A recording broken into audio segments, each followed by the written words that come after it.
Hi guys. Tonight we step into a world of frost and foam, where the ocean breathes clouds of white mist and the deck beneath your boots feels like a frozen grave. Imagine that creaking sound beneath you, the slow moan of wood soaked in salt, stiffened by ice. A pirate ship, adrift under a bone-white moon, rocking like an old cradle. You can almost smell the brine, the faint sweetness of tar, and the sharp sting of wind slicing across your cheeks. You probably won't survive this cold if you stood here long enough, not without a drink or a blanket stolen from some unlucky merchant. So, before you get comfortable, take a moment to like the video and subscribe, but only if you genuinely enjoy what I do here. And while you're at it, let me know in the comments where you're listening from and what time it is there. I love seeing how far this little nighttime voyage travels. Now, dim the lights. You grip the railing and stare into a black horizon, where water and sky dissolve into one long stretch of nothing. It's winter in the North Atlantic, the kind of night when even seagulls vanish and every breath feels like a shard of glass. Yet, somewhere below deck, men are asleep. You can hear the rhythm of snoring, the shift of hammocks swaying, pirates, in the dead of winter, finding comfort where none should exist. You duck beneath the low beams, careful not to bump your head, and the lantern light flickers gold against the damp wood. The air is thick with the smell of bodies and rope, warm in the worst possible way. You realize how fragile this piece is. Above you, the mast groans as the wind pulls at it. The ropes hum softly, like an old song. Every few seconds, you hear a soft drip melted frost sliding down the rigging, freezing again before it hits the deck. This isn't the romantic pirate story you grew up with. There's no laughter, no raucous song, just survival, and the art of making sleep happen when the world outside tries to freeze your eyelids shut. Historians still argue whether pirates endured colder voyages than royal sailors, or simply exaggerated for legend, but either way, the nights were brutal. You move deeper into the ship, stepping over a bucket half filled with ice water that had once been rain. The deck slopes slightly, just enough to make you lean to one side. Here, below the main hatch, lies the crew's quarters, a place half the size of a modern living room, yet stuffed with men, hammocks, and dreams of warmth. A single lantern swings from the beam, casting trembling shadows across the walls. You see hammocks strung like spider webs, each one cradling a pirate, curled tight. Some wrap their heads in scarves. Others cover themselves in mismatched layers, wool, leather, even sailcloth patched with stolen silk. One man mutters in his sleep, clutching a pistol as if the cold might try to rob him. Another snores softly, his breath turning to mist. Outside, frost gathers on the railings. You imagine the wind biting through thin planks, the sea air sneaking into every seam. To survive such nights, pirates turned to every trick they knew. No one lit a fire too dangerous on a wooden ship, but small oil lamps hid beneath overturned pots, giving off just enough heat to fool the mind. The scent of smoke was forbidden, but a faint trace still lingers, like a memory of warmth. You sit down near a barrel, feeling the vibration of the waves against the hull. The sound isn't loud, it's steady, like a slow heartbeat. The ocean rocks the ship, and the ship rocks you. There's something almost kind in that rhythm. Maybe that's how they manage to sleep, by surrendering to the sea's lullaby. A rat scurries past your boot, its fur puffed like a tiny winter coat. You think about how these creatures thrived even when men shivered. Some pirates kept them as unofficial company, claiming their warmth was worth the nuisance. Others believed rats brought luck, especially when they slept near them. Quirky, but it worked. Historians still argue whether these shipboard superstitions were comfort or genuine faith. Above you, the sails strain, ice cracking along their edges. The ship moves with effort, every plank complaining. Yet down here, it feels strangely safe. The flickering light softens the world, turning it into something dreamlike. You notice how pirates, despite the misery, carved out small zones of peace. A bit of rope tied as a curtain, a carved charm tucked above a hammock, a scrap of fur lining the inside of a boot, tiny rebellions against the cold. You close your eyes, just for a moment, and listen. The ocean sighs. A distant gull cries, confused to find itself awake. Someone hums a low tune, half lullaby, half prayer. You can almost feel the collective will of the crew holding the night together. Every man asleep is one less to worry, one more thread keeping the ship from unraveling. The strange thing is, in the coldest places, people sleep deepest. Perhaps it's exhaustion, or perhaps it's the body's quiet surrender to the dark. You imagine what it must have been like, the trust it took to close your eyes when death could arrive as a freezing wave or an enemy's blade. You shift, feeling the hard wood beneath you, and glance up again. The lantern light sways. The men breathe in unison. It's oddly beautiful, this fragile calm, this borrowed warmth shared among thieves and drifters. As your own eyes grow heavy, you understand something essential. These pirates didn't just survive the cold, they outsmarted it. They built warmth from stories, from rum, from each other. They made sleep an act of rebellion, a small, defiant miracle. Outside, snow begins to fall, dissolving on contact with salt water. The ship drifts forward, silent except for the whisper of sails. You imagine yourself swinging gently in one of those hammocks, the sea beneath, the stars above, the world frozen but somehow still alive. You let the thoughts settle, slow and soft. You descend another step into the dim belly of the ship, and the air thickens with damp wood, salt, and something that smells faintly like boiled leather. The cold here is strange, it doesn't bite so much as creep. It slinks through the cracks in the planks, slips beneath your collar, and settles between your ribs. You can almost feel the hull itself shivering. The boards beneath your feet are soaked from years of storms, and every breath releases a small ghost into the darkness. It's easy to forget that these ships were floating iceboxes in winter, built for battle and plunder, not comfort. The timbers absorbed seawater, and once frozen they held the chill like stone. You sit near the hull and rest your hand on it. It's colder than metal, rough to the touch, and damp even here below deck. Some pirates claimed they could tell the temperature outside just by touching the walls, and maybe they were right. The sleeping quarters you stand in now would have been home to 20, maybe 30 men. No insulation, no heating, only the faint warmth of shared breath and bodies. You listen carefully and realize that sound is life here, the steady rhythm of inhalation, the shift of fabric, the whisper of the ocean outside. If you close your eyes, the noises blur together into something almost gentle. But the cold beneath the timbers is relentless. It climbs up through the floor and into their hammocks, freezing toes and stiffening joints. Some men slept with boots on, others rubbed grease on their feet, a trick they learned from fishermen in the Baltic. Whale oil, if they had it, worked best. Historians still argue whether pirates truly borrowed such methods from northern sailors or simply stumbled upon them out of desperation. Either way, it left a smell that never left the skin. You picture a man turning in his hammock, pulling his coat tighter, whispering a curse into the fabric. He's wrapped in a patchwork of stolen textiles, velvet from a Spanish merchant, linen from a captured sloop, and maybe a woolen scrap once owned by a soldier. Every thread tells a story of theft and survival. Beneath him, the planks groan as the sea presses its cold fingers against the hull. What's fascinating is how the cold reshaped behavior.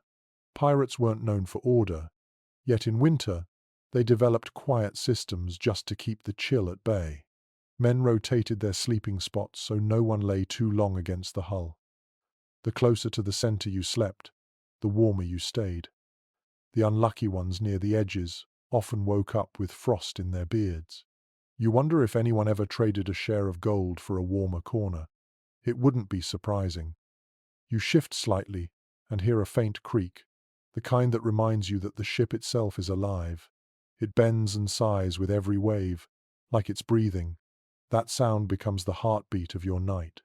Imagine lying here, half asleep, listening to the deep thrum of the ocean against the wood.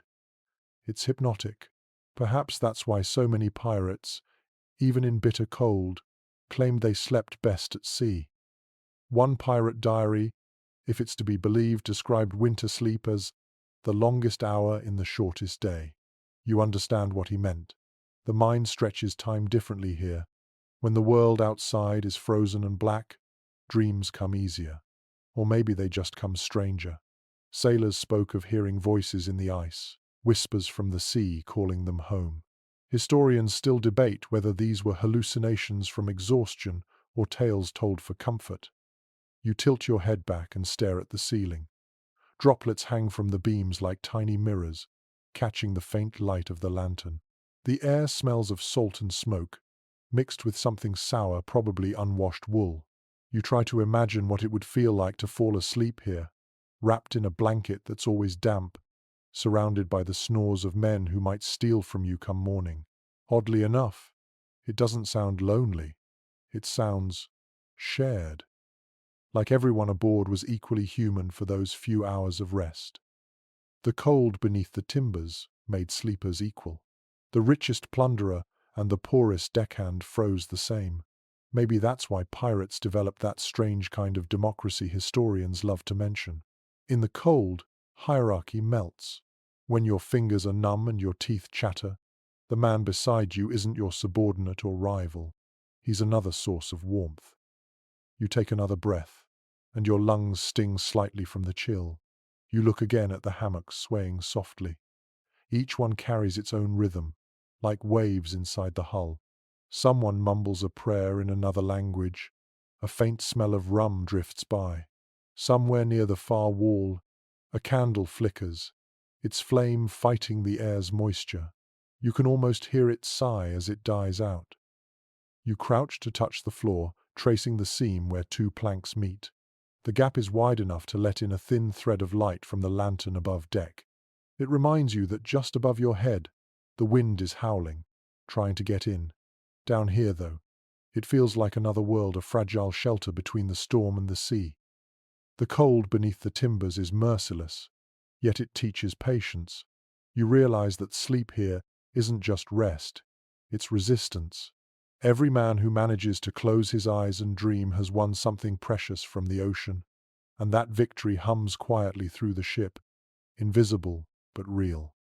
You let your mind drift, imagining that same ship a century later, its bones still at the bottom of some dark channel, the timbers long gone, but perhaps a hammock still swinging gently, preserved by salt. Maybe, if you could listen closely enough, you'd still hear the echo of men breathing through the cold, the faintest rhythm of sleep surviving the centuries. The ship creaks again. The sound ripples up through your feet into your chest and settles there. It's oddly comforting. You think about how strange it is that a place so cold could hold such warmth in memory. And for a moment, as your eyes close against the lantern light, you understand what those men must have felt. The cold beneath the timbers wasn't the enemy. It was the test. And every night they survived it, they proved they belonged to the sea.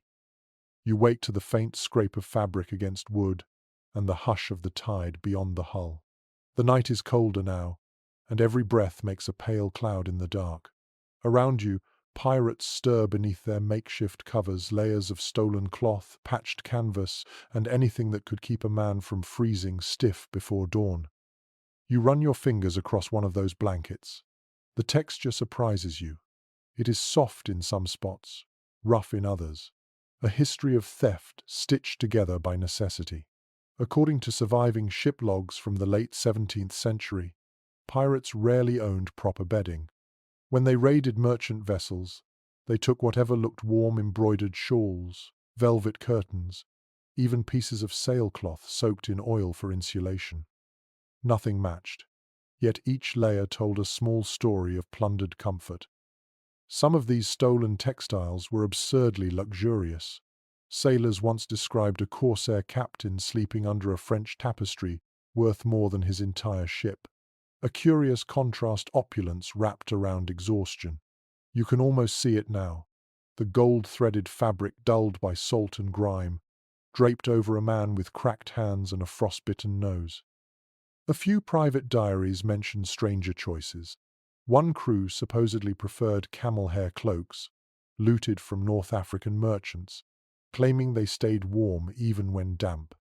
Others swore by Spanish serge, woven thick and heavy enough to block the wind.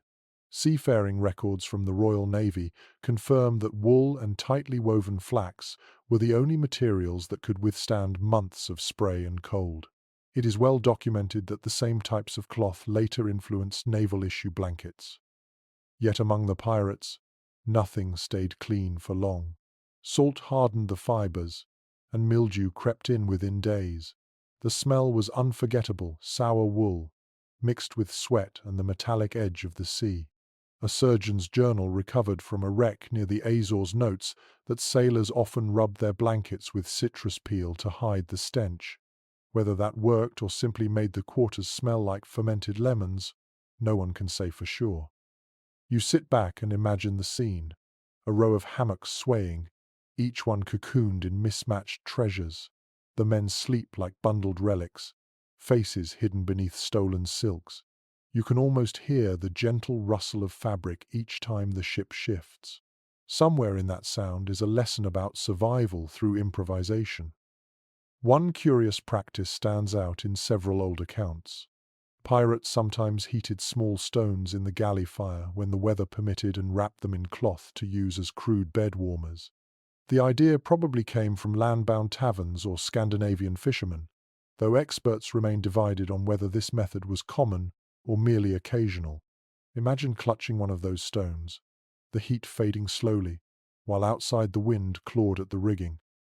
As your mind wanders, you realize that even these rough blankets held value beyond warmth. They were trophies, reminders of luck and violence. Men gambled with them, traded them, even fought over them. In one record from 1703, a quarrel over a silk coverlet led to a knife fight that ended with both participants thrown overboard.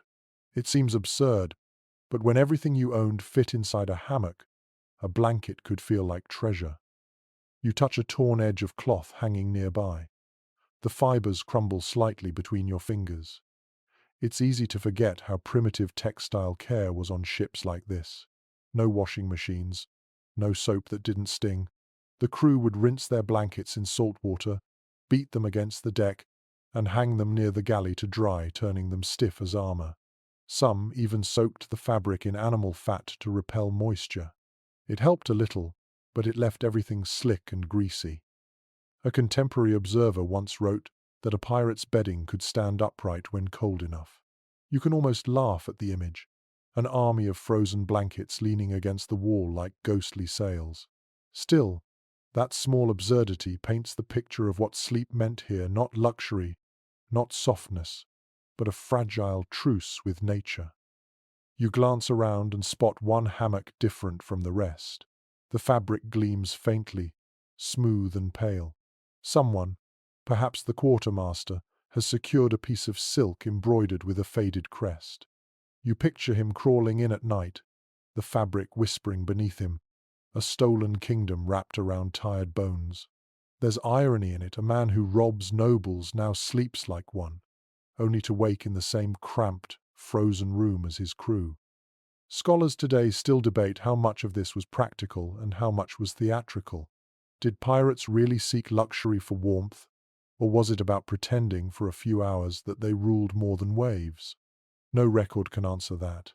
But as the lantern flickers, casting light across the jumble of cloth, it's clear that comfort was something they built out of chaos. You pull one of the blankets closer, just to feel its weight. It smells of salt and thyme.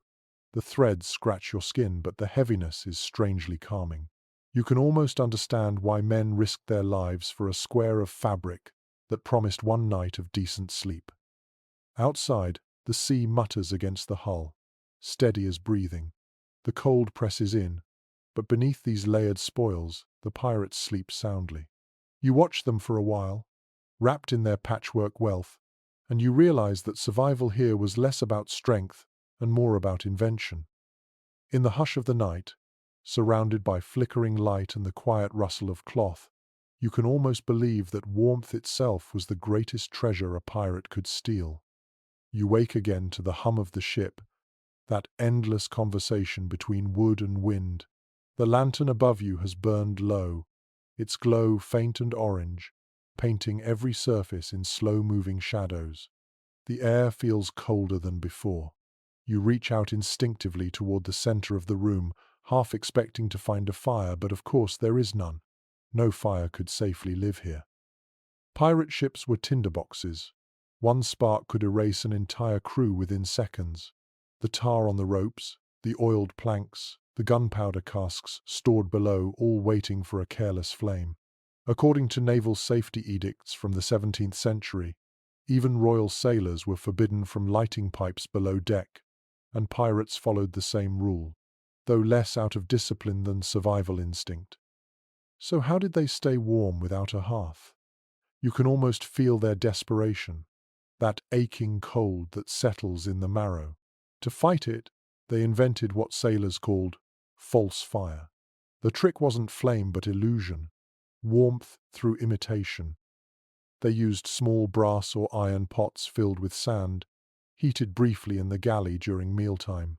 The sand retained its warmth for hours, especially when wrapped in canvas.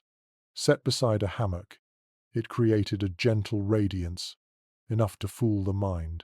Some logs from captured pirate ships mention these makeshift heaters as sleepstones or night hearts, a romantic name for a lump of smoldering sand, but perhaps it gave them hope. Occasionally, pirates borrowed methods from other cultures. North African sailors carried braziers made of perforated metal, small enough to rest on a plank. When smoldering charcoal was too dangerous, they used oil-soaked rope, letting it glow rather than burn. It filled the air with a heavy scent of smoke and salt, something halfway between incense and warning. Maritime historians today remain divided on whether this practice was truly widespread or exaggerated in travelers' tales. You crouch near one of these pots, its surface dull and dented. The warmth is subtle, not enough to stop your hands from trembling, but the gesture itself feels human. Someone cared enough to try. It's easy to forget that behind the myths of blood and plunder, pirates spent most of their time simply trying to live through the cold. There were smaller tricks too. Some sailors rubbed vinegar on metal fittings to stop ice from forming. Others hung damp clothes near barrels filled with fermenting spirits, using the mild heat from fermentation as a kind of breathing stove. Ship surgeons sometimes recommended rubbing pepper or crushed mustard on the skin to draw blood to the surface. A few letters from privateers mention wrapping themselves in sailcloth smeared with oil, sealing in body heat like a crude wetsuit. It sounds absurd, but the ingenuity is undeniable. Even without true fire, the cabin felt alive. The lantern sways softly, its reflections sliding across damp planks. The air is dense with smell spices from the galley, oil from the lamps, faint smoke drifting in from the deck above. That scent, smoky and metallic, clings to everything. You imagine it seeping into their hair, their blankets, their skin, until warmth itself smelled like danger. A sailor's diary recovered from a wreck in the Caribbean once described nights like this. The dark burns without flame. We sleep beside shadows that remember heat. The phrase lingers in your mind. It's poetic, almost too elegant for men who lived by cannon and cutlass. Still, it captures something essential about the psychology of life at sea, the idea that even pretending to be warm could keep despair away. You reach out and hover your palm above the pot. The heat pulses faintly, like a heartbeat buried under metal. Around you, the crew breathes in unison. A cough, a sigh, the creak of rope. These are the sounds that replace the crackle of fire. The ship itself becomes a furnace of rhythm and life, if not of heat. Some pirates even developed rituals around this false fire. They would gather briefly before sleep, hands cupped near the pots, sharing silence. One account from a Dutch captive recalls the men murmuring a few words in a mixture of tongues, English, Spanish, Arabic, before blowing out the lantern. It was not prayer in the usual sense, more a bargain with the night. Modern anthropologists call such acts functional superstition, ways to impose order where none exists. You sit back and watch the dim glow fade. The temperature seems to drop in sympathy. The air prickles your skin, the cold finding its way into every breath. And yet, there's a strange calm in this space. You can almost understand how the absence of fire made every scrap of heat sacred.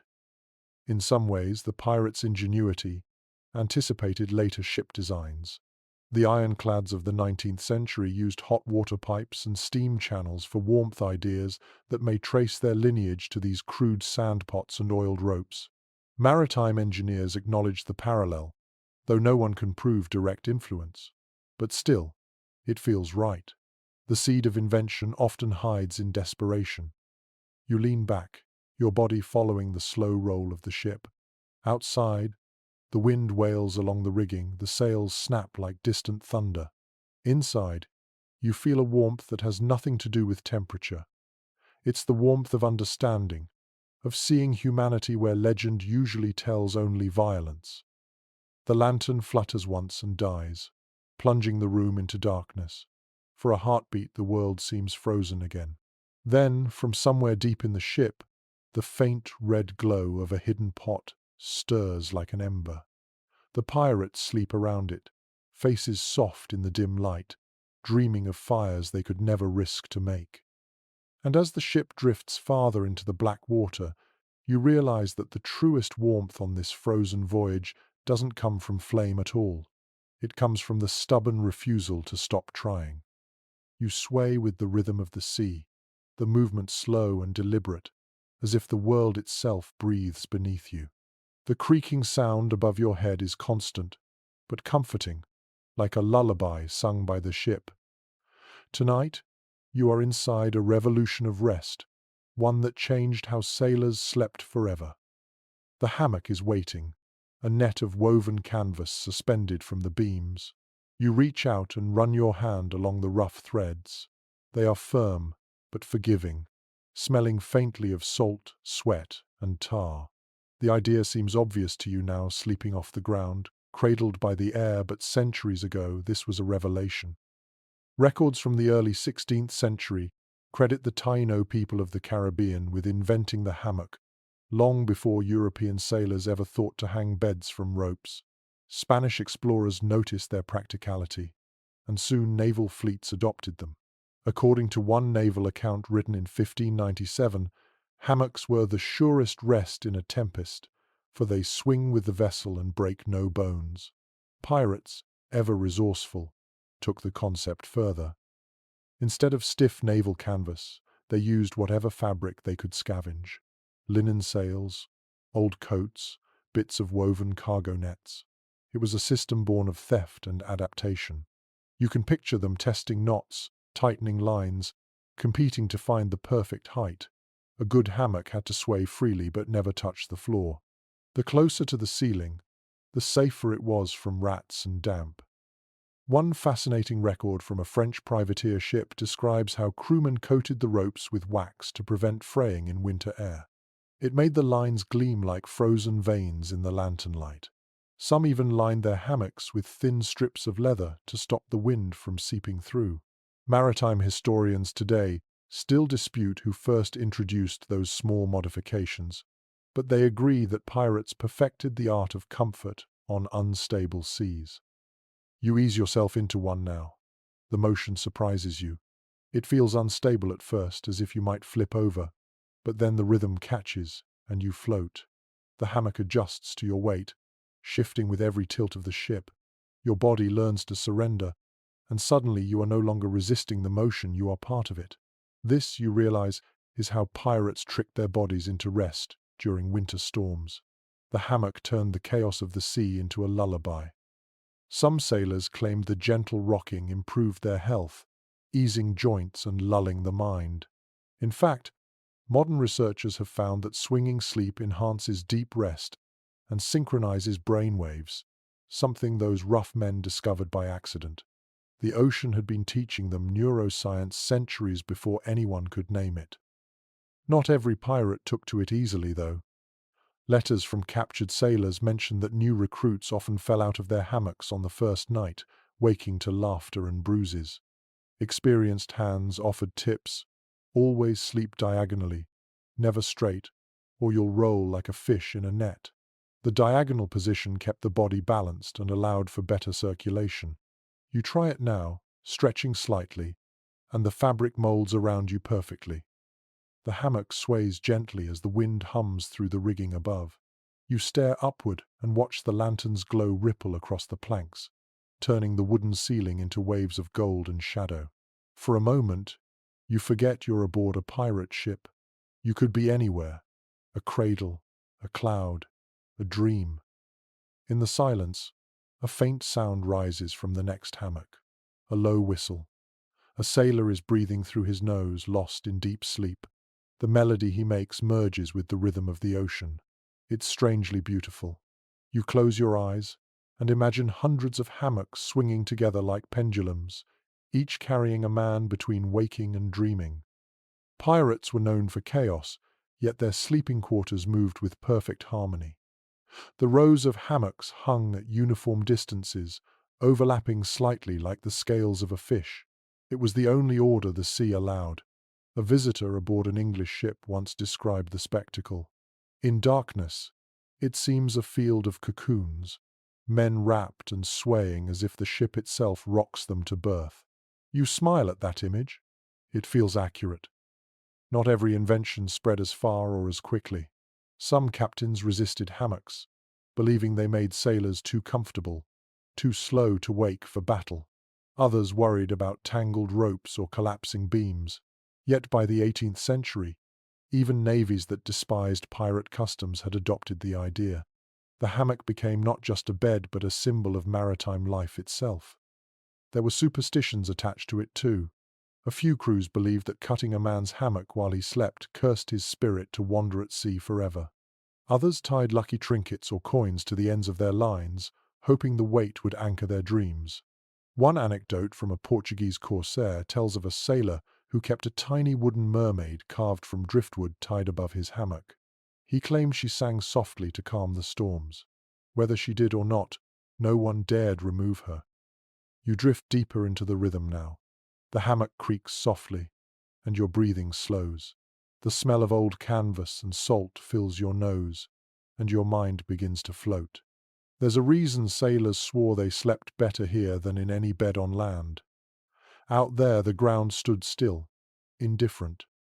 But here, in this swaying cocoon, the sea itself tucked them in. Experts still puzzle over one last detail: how pirates managed to sleep so soundly despite the noise of waves and the fear of attack. Perhaps it was exhaustion, or perhaps the body simply learned trust through repetition. Either way, when the wind howled and frost glazed the deck, the hammock remained the safest refuge a man could have. You tighten the blanket around you and let your body match the motion. The ropes creak like an old lullaby. The cold still lingers in the air, but the hammock isolates you from it, floating between heaven and hull. As your eyelids grow heavy, you understand that for all their ferocity, pirates built something tender here, a moving cradle between danger and peace. And on the coldest nights, that gentle sway was worth more than gold. You wake to a different kind of cold this time. It clings to your skin like a damp glove, heavy and intimate. The air tastes faintly of salt and sheep's oil. Your clothes are stiff but warm, every fiber infused with grease that smells of survival. It takes a moment before you realize what you're feeling. This is lanolin, the waxy shield that kept countless sailors from freezing solid at sea. According to naval quartermaster records from the 17th century, wool was the first line of defense against winter. Not clean wool, not the kind you might wear ashore, but oily, unwashed fleece thick with lanolin. It repelled water and trapped heat, and pirates, practical as ever, made it their armor against the frost. If you rubbed your fingers along one of their shirts, you'd find it sticky and faintly shining in the lamplight. The smell never left it, a strange mixture of salt, sweat, and animal. It said that pirates rarely washed these garments. A clean shirt was a cold shirt. The grease kept them alive. Some crews even collected mutton fat from stolen cargo and melted it into a paste, rubbing it into wool coats and mittens before setting sail into northern waters. The process was messy and unpleasant, but it worked. Shipboard gossip from a captured sloop mentioned that the Frenchman stank of tallow yet feared no frost. You can almost hear the pride behind the insult. There were other layers too. Beneath the wool, thin linen, always damp but better than bare skin. Over it, coats of canvas or leather stiffened with tar. The layers trapped warmth like armor plates. Some pirates carried bits of seal, skin or fur, scavenged from Arctic traders. A curious account from a Dutch sailor tells of one man who lined his hat with rabbit pelts and claimed he never caught a chill again. Whether true or not, you can almost imagine the sight. A hardened buccaneer wrapped like a winter hunter, smiling through his beard of frost. The texture of all this fascinates you. You touch your sleeve and feel the rough weave, the oily grit that leaves a faint sheen on your fingertips. Every movement makes a quiet, rasping sound, fabric scraping against fabric.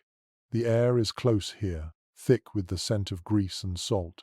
It's not pleasant, but it feels safe. When the temperature drops so low that breath freezes in mid-air, smell becomes irrelevant. Warmth is all that matters. What surprises most people is how pirates manage to sleep in these heavy layers. It sounds impossible, yet there are detailed mentions of men bundling themselves like mummies, their clothes doubling as blankets. One letter from a captured privateer describes men so wrapped that no seam of flesh touched the air. It must have been stifling, but it kept their blood moving. If you loosened your collar, the cold crept in immediately, a thief that never stopped trying. A few ships experimented with different materials. Cotton was rare and nearly useless in such conditions. It soaked water like a sponge. Hemp canvas, treated with wax or fish oil, became a popular outer layer instead. It squeaked when folded, and when the cold grew sharp enough, the whole garment could stand upright on its own. Some joked that their coats were more disciplined than the crew. It's easy to picture the bedtime ritual. A pirate might peel off only his boots and weapons, then curl up in his hammock, the grease-stiff wool scratching his skin. The smell of tallow and salt would fill his nose, mingling with the must of the ship. A lantern might swing nearby, glinting on metal buckles. He'd tug a rough blanket over his shoulders, shift once to find balance, and drift into sleep. The clothes themselves aged into relics. Archaeologists have recovered fragments of such garments from wrecks in the Caribbean and the North Sea. Under microscopes, the fibers still gleam faintly with the residue of lanolin. Scientists note that even centuries underwater, that natural oil resists decay. It's strange to think that what once protected flesh now preserves history. Not everyone agreed on how much fat was enough. Some crews overdid it, slathering so much grease onto their coats that they became fire hazards near lanterns. Others refused the practice entirely, preferring layers of dry wool and a strong drink of rum instead. Researchers today can't determine which method worked best, though they agree that both carried risk. Too much oil, and you risked catching a spark. Too little, and you risked freezing before dawn. You imagine yourself now lying back in that oily cocoon. The hammock presses against your shoulders, the smell of lanolin thick in your throat. The ship creaks, and the ropes sway gently. You close your eyes, and for a brief moment, you are one of them, half asleep, half frozen, but oddly content. The warmth that seeps from your body stays trapped, and the cold stays outside. Some nights, pirates rubbed their hands with a mixture of lard and ashes. A strange practice, they claimed, kept frostbite away. It worked by sealing the pores, preventing moisture from drawing out heat. The same mixture was used to polish boots, so the line between hygiene and superstition blurred constantly. A natural curiosity, really, born from trial and error rather than science. Above you, the sea moans against the hull. You can hear it, that low grinding sound of ice moving through water.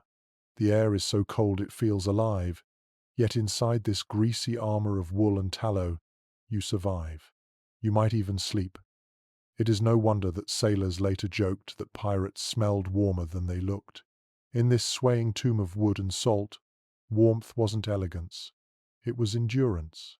And wrapped in the lanolin-soaked embrace of wool and grease, they proved that survival could be as simple and as human as refusing to feel the cold.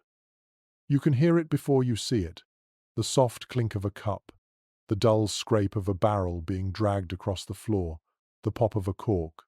The air down here is colder tonight, but it carries the scent of rum, sharp and spiced, a warmth that travels faster than fire. You know what this means. It is the hour of rum dreams, that strange nightly ritual where pirates blurred the line between waking and sleep. According to naval customs recorded in the late 17th century, sailors were issued a ration of rum mixed with water, what they called grog. It kept spirits up and bodies warm, at least for a while. Pirates, unconstrained by rules, improved the formula with sugar, lime, or any spice they could steal from passing traders. Nutmeg, cinnamon, and cloves drifted through the night air like perfume. A single sip could trick the body into believing it wasn't freezing. You watch as the crew gathers in quiet clusters, their movements slow and deliberate. Each man cups his tin mug with both hands, not only to drink, but to steal warmth from the metal. The liquid glows amber in the lantern light. They don't speak loudly. The clamour of laughter that once filled daylight hours is gone. Instead, they share silence, a communion of exhaustion. One man hums a tune, another laughs softly at something only he understands. What's fascinating is how structured this small chaos became. Pirates might have rejected most authority, but when it came to rum, order reigned. The quartermaster measured each portion precisely, guarding the barrel like treasure. It wasn't just about fairness, it was survival. Too much rum before a cold night meant dehydration, which led to cramps and worse. Contemporary reports from captured ships mention crews who froze to death because they were too drunk to cover themselves. Others, though, swore that the warmth of rum saved them through the worst winters. There's something poetic in the contradiction. Rum was both salvation and curse, comfort and danger.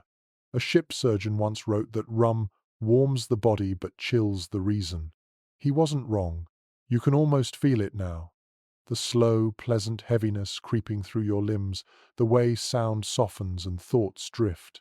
It is easy to understand why pirates treated this nightly drink like a ceremony of release. A curious note in a Spanish maritime record describes how pirates sometimes flavored their rum with crushed pepper to keep themselves alert while still enjoying its warmth. It made the throat burn, and they called it fire in the belly. A few historians think the habit might have originated in the Caribbean, where indigenous recipes used chili to fight the cold at night.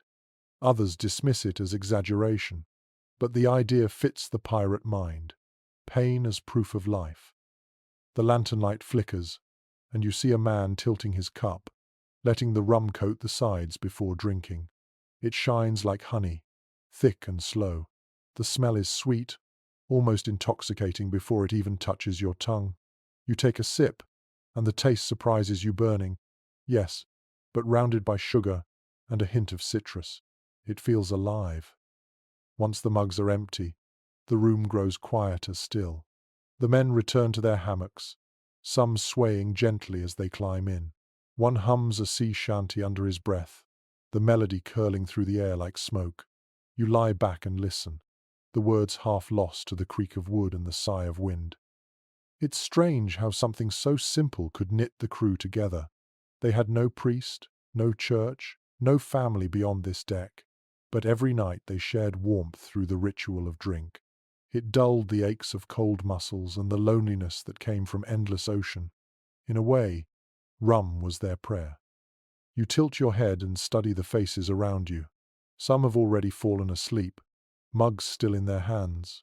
Others stare upward, eyes open but unfocused, lost somewhere between memory and dream. The cold does not seem to touch them anymore.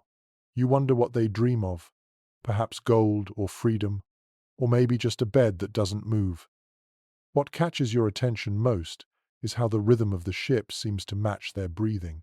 The hammock sways, the hull groans, the waves tap gently against the planks.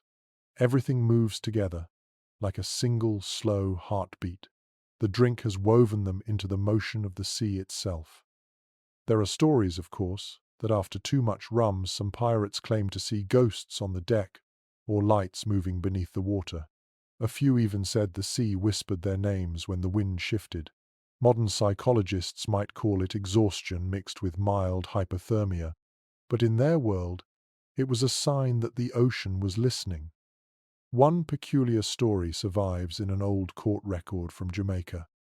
A captured buccaneer swore that he once dreamed, after a night of heavy grog, that the sea rose up to cradle the ship like a mother rocking her child. He said he woke with frost on his beard but warmth in his heart. No one believed him, but it's hard not to see the poetry in it. You close your eyes and take another breath. The scent of rum lingers on the air, mingled with salt and smoke. Your body feels lighter now, softer around the edges. Sleep creeps in quietly, as if on tiptoe. The ship sways, and the sound of waves merges with the low hum of the men breathing around you. Experts today note that alcohol lowers body temperature, yet still, these pirates clung to it as their nightly cure. It was an illusion, but illusions have power when the wind howls and ice forms on the ropes. The warmth they felt was fleeting, but in that moment it was enough. You let your mind drift, floating between wakefulness and dream, your stomach warm, your fingers numb. Outside, frost forms a thin sheen over the deck, turning the ship into a sculpture of glass. Inside, a few embers of warmth remain inside their mugs, inside their hearts, inside you. And as your eyes close fully, you realize that the best kind of warmth isn't the one that lasts. It's the one you remember, sip by sip, as you fall into sleep. You wake again to the low murmur of voices near the hatch. The ship rocks slowly, every movement muffled by layers of ice clinging to its sides. It is close to midnight, and the air is thick with the sound of men changing shifts. The rhythm is familiar, quiet but precise. The night watch has begun. Pirate ships, for all their reputation of chaos, lived by rules when it came to rest. The quartermaster kept the balance, deciding who slept and who stood guard. According to a surviving code from Bartholomew Roberts's crew, watches were rotated in pairs so that no man ever faced the dark alone. You can almost see them now, one holding a lantern while the other scans the horizon for lights that do not belong. The ship itself demanded this rhythm. The sea never slept, and neither could they all at once. 2 hours on, 2 hours off, sometimes 4 if the weather was merciful. This rotation shaped their lives so completely that even on land, many could not fall asleep without the creak of ropes or the smell of tar. Modern researchers studying naval diaries have noted how sailors carried that pattern for years after retirement, waking in the middle of the night as if still waiting for the next bell. Inside the sleeping quarters, those not on duty turn over in their hammocks, half aware of the movement above them.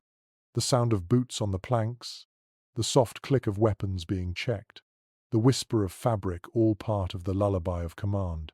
You find yourself wondering how it must have felt to live on that edge between exhaustion and vigilance, where the line between waking and sleeping blurred like fog.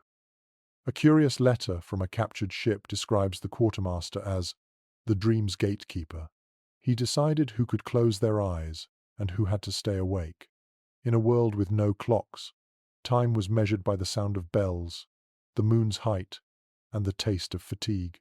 The quartermaster's duty was almost sacred, because fairness meant survival. If too many men slept, the ship was blind. If too few rested, madness set in. To keep the system working, pirates devised small tricks. A man on watch might chew coffee beans or salted lemon peel to stay alert. Others rubbed ice water on their faces or sang softly into the wind. Diaries from Dutch privateers mention sailors pinching one another awake, laughing even as their teeth chattered. It was camaraderie, born of necessity. The quartermaster himself often stayed awake longer than anyone, pacing the deck with his coat pulled tight. His eyes scanned the horizon, searching for movement. He listened for changes in the creak of the hull, a sound he knew like a heartbeat. The ocean could tell secrets to those who listened closely enough. Below deck, the rest of the crew trusted his vigilance. You picture them sleeping deeply, lulled by the security that someone else was watching. It was a fragile kind of peace, but it worked. According to one preserved account from 1702, a pirate ship could cross entire oceans with only a dozen men awake at any given time. The rotation was so precise that even storms rarely broke it. There's an elegance in the arrangement. The chaos of their day's plunder, shouting, argument gave way to this quiet order at night. The ship's heartbeat slowed, and the pirates became almost gentle. Some men whispered stories before sleep, trading tales of ports and lovers they'd never see again. Others simply turned their faces to the wooden ceiling and counted breaths until the next watch. You imagine the quartermaster's lantern sweeping across the deck, its flame dimmed to a red glow so it wouldn't blind anyone's eyes. The light moves like a heartbeat across the ship, touching faces briefly before vanishing into the dark. You can hear the soft thump of his boots, the faint rattle of his pistol belt. He doesn't speak. He doesn't need to. His presence is reassurance enough. An English traveller once remarked that pirates sleep better than kings because their rest was earned through order, not luxury. There's truth in that. The discipline of the watch kept them alive, and it gave their dreams structure. Some modern historians have argued that this nightly rhythm, more than their codes or flags, was what made pirate communities function as long as they did. Without shared rest, no ship could survive a winter sea. The wind outside rises for a moment, shaking the masts. You hear a man above shout something in a language you don't know, and the quartermaster answers with calm authority. The sound fades quickly, swallowed by the night. The ship steadies again. Below, the men sleep on. One shifts in his hammock, another mumbles in his dreams. Perhaps he dreams of land, or perhaps he dreams of the sea watching him back. You pull your own blanket tighter and think about the trust that fills this small space, the kind of trust that allows a man to sleep knowing that another stands guard. Some say that the quartermaster's fairness was what kept pirate ships more democratic than many kingdoms on land. Every man knew he would have his turn at both exhaustion and rest. It was equality measured in hours and stars. You close your eyes and listen to the rhythm of the bells above, marking the passing of another watch. The sound is soft but certain, the kind of sound that tells you time is still moving, even when the world feels frozen. And as you drift towards sleep, you realize that this quiet system of shifts, this unspoken pact between the waking and the dreaming, was the heartbeat of the pirate life. They conquered the cold not with comfort but with rhythm, fairness, and faith in one another. You lie awake for a moment longer, eyes open to the faint shimmer of light leaking through the cracks above. The air smells of damp rope and wax, the kind of scent that settles into every breath until it feels natural. Around you, the ship has fallen silent again. The night watch has taken their posts, and those below deck have slipped into uneasy sleep. But not all sleep is peaceful here. There is a rule in this floating world, one not written in any code. Silence must be respected, or tempers ignite faster than gunpowder. Life at sea made every small sound sharper. A cough, a footstep, even the creak of someone turning over could snap nerves stretched thin by cold and exhaustion. Some ships, according to letters kept in maritime archives, enforced quiet through unwritten threats. A man who snored too loudly might find his hammock cut or his blanket soaked by pranksters seeking revenge. It sounds cruel, but noise at night meant lost rest, and lost rest meant mistakes during storms or battle. You close your eyes and try to imagine it. Dozens of men packed shoulder to shoulder in a space no larger than a tavern cellar, each trying to pretend they are alone. The only sounds are the waves pressing against the hull, the occasional sigh, the steady rhythm of breathing. That fragile quiet is their shared lifeline. The silence had its language. A cough could mean cold. A whisper might signal a nightmare. When someone's breathing changed suddenly, others noticed. Even half asleep, they listened for patterns, the same way they read the sea or the wind. In a world without clocks, time was measured by sound. The steady rise and fall of sleep told them that the night was still alive. There are curious stories about how seriously pirates took this code of rest. One old sailor's memoir from the 1720 describes a man who snored like a drum. The crew tied a small pebble in a cloth and placed it under his chin so that if he started snoring, the weight would wake him. It worked, though the man claimed he dreamt of being stoned by ghosts. Another account mentions a ship where the cook forbade talking after midnight, claiming the sea itself listened and grew jealous of human voices. Folklore perhaps, but even superstition can be a kind of law. Historians studying life aboard pirate ships often remark that rest was a form of currency. A good night's sleep could buy patience, courage, even mercy. Without it, chaos brewed. There are court records describing mutinies that began with something as small as an argument over noise. When men live so closely, privacy becomes imaginary, and silence becomes sacred. You shift slightly in your hammock and feel the wood creak beneath you. The sound seems too loud in the stillness, and for a moment you hold your breath, as if afraid to disturb the spell. It's strange how quickly the body learns reverence when surrounded by others who crave quiet. There is an almost religious rhythm to the night. The watch changes, the lantern light sways, the hammocks drift. Yet beneath that calm lies tension, the kind of energy that hums under your skin when everyone pretends to sleep. You wonder what thoughts kept them awake: guilt, fear, hope, or just the ache in their bones from the endless cold. Some scholars have suggested that pirates' devotion to silence came not only from practicality, but also from superstition. They believed noise could wake the spirits of the dead, especially after a battle. A few wrecks reveal charms carved into beams or small tokens buried under the floorboards, meant to appease restless souls. Whether these were genuine rituals or simply habit, no one can say for certain. Still, the idea lingers. You imagine a ship adrift in the Black Sea, full of sleeping men and sleeping ghosts, both kept calm by the same fragile hush. The cold amplifies every creak until it sounds like whispering. Perhaps that is why sailors so often spoke to the ship as if it were alive, because in the quiet it answered. A peculiar anecdote from a Danish logbook tells of a pirate who carried a small seashell in his pocket. Before sleep, he would hold it to his ear and listen. He claimed the ocean spoke through it, promising another dawn.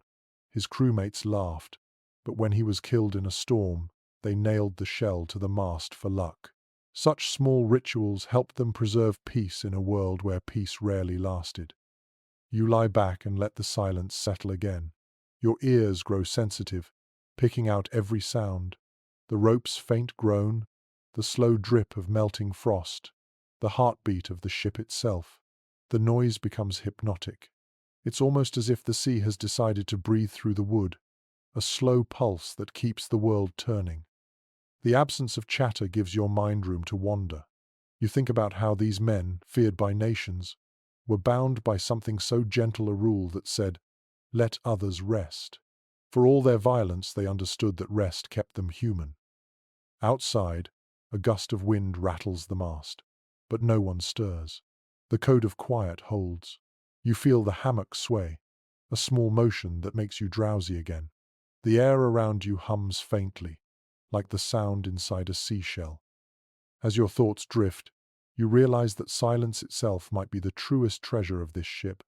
It was the one thing they could not steal but had to earn together, night after night, breath by breath. And as your eyes close, the hush of the ocean wraps around you like a second blanket. The ship rocks gently, the cold waits outside, and the silence remains soft, watchful, eternal. You wake to a softer world. The wind outside has eased, and the deck above you sighs like a living creature finally exhaling. The night is still dark, but there is a strange comfort in the constant rhythm of the waves. You can hear them brushing against the hull, rising and falling with a steady cadence.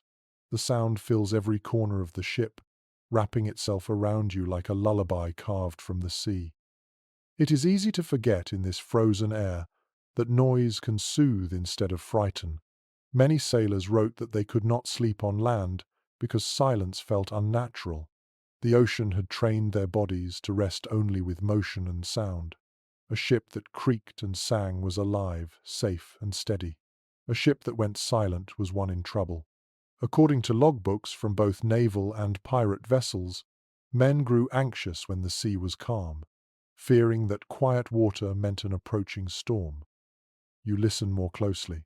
The ship's timbers groan softly, expanding and contracting as cold water seeps through their seams. Above, ropes slap lazily against the mast. It is a kind of music one composed of friction and patience. You can almost see the waves through sound alone, long silver arcs, glittering faintly in the moonlight, curling and collapsing like whispers made visible. Some sailors gave names to these sounds. They called the low hum along the hull, the whale's song, and the sharper crack of rigging the wind's tongue. It was their way of making sense of the chaos. Every creak was a message, every crash of foam, a reminder that the world was still moving. Maritime journals from the 17th century often describe how these sounds lulled men to sleep faster than any song. Modern sleep researchers would later confirm what those sailors already knew, that rhythm and repetition calm the brain, slowing the heartbeat until dreams take over. You turn your head toward the sound and feel your pulse matching it. The ocean beats beneath you like a great slow drum. For a moment, the world feels perfectly timed. You realize how rare that kind of harmony must have been in a life filled with danger. Perhaps this is why pirates loved their ships like they did.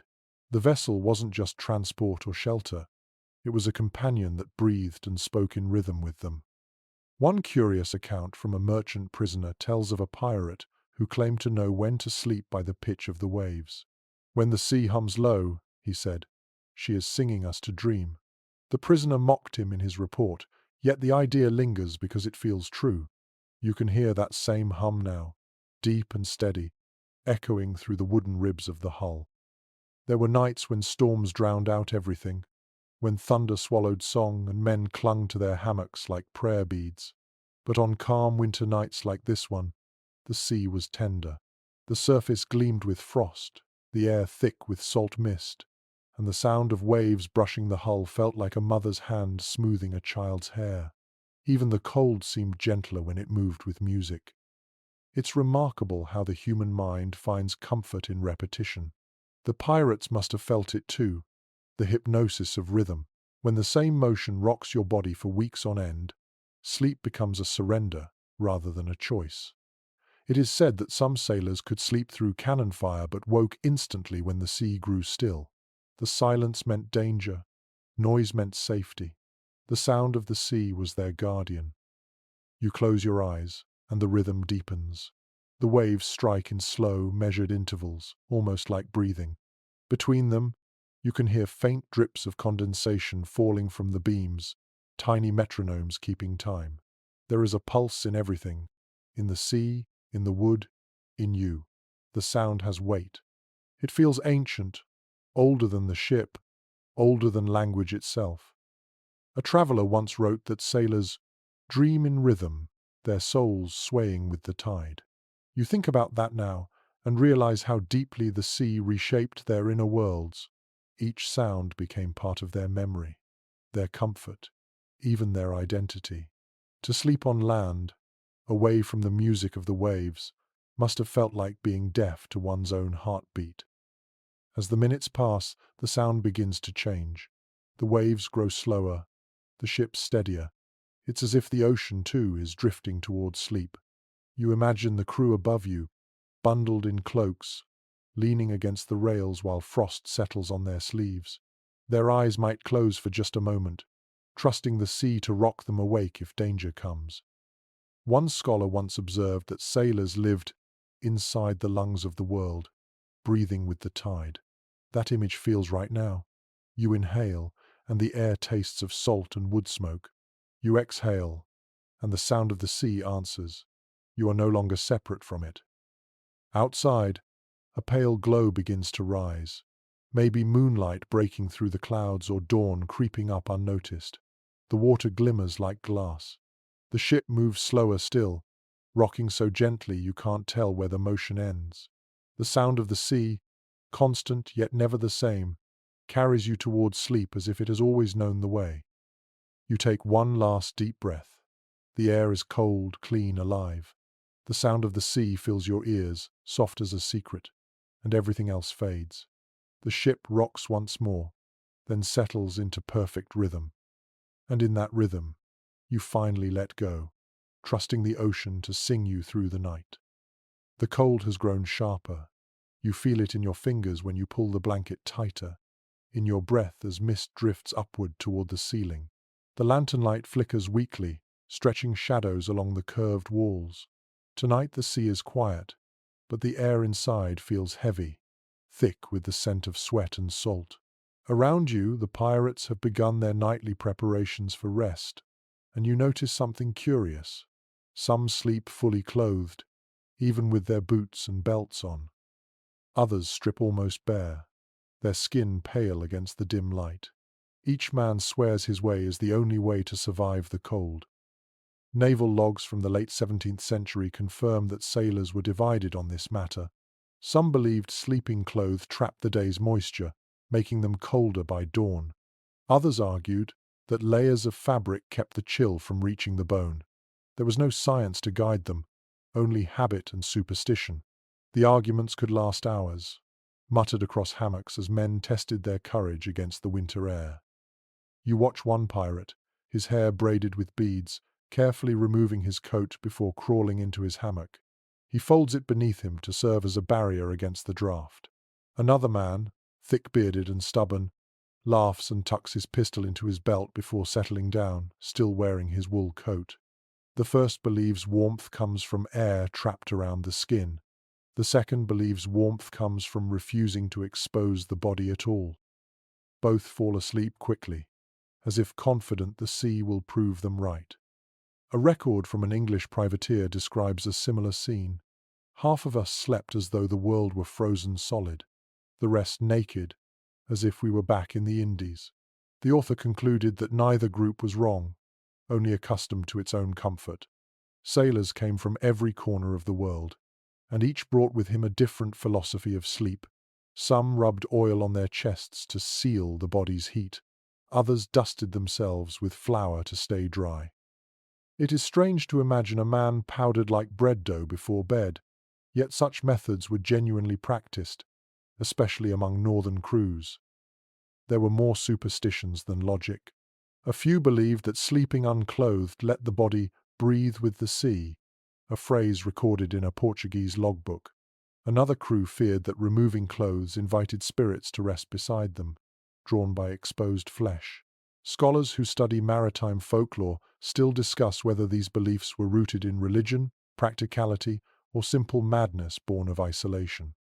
You touch the edge of your own sleeve, wondering which rule you'd follow. The air is so cold that your breath feels sharp, yet when you loosen your collar, the skin beneath prickles with warmth. Perhaps both sides are right.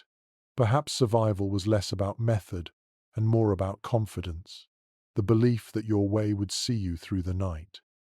Some pirates slept in their armor during tense voyages.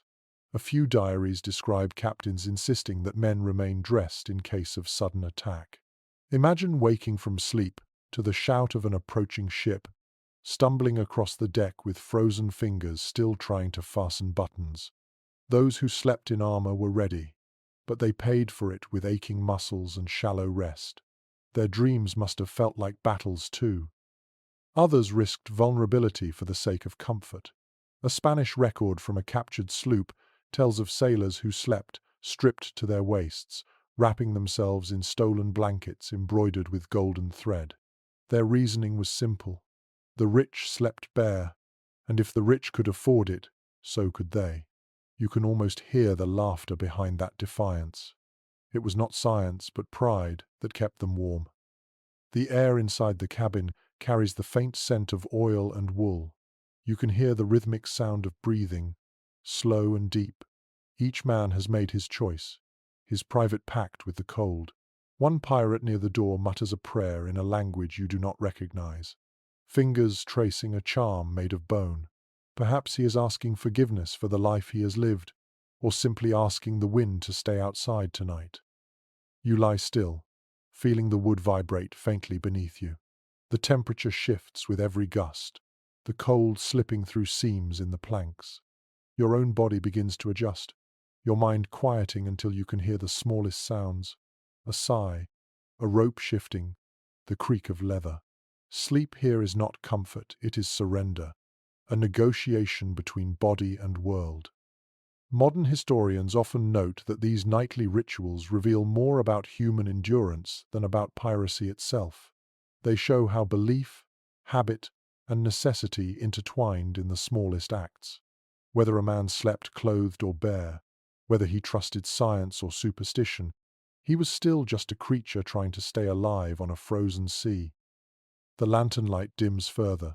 A faint halo of smoke rises from the wick, painting the ceiling in trembling gold. You glance again at the two men beside you, one wrapped like a soldier in his wool, the other bare-chested under a stolen silk sheet.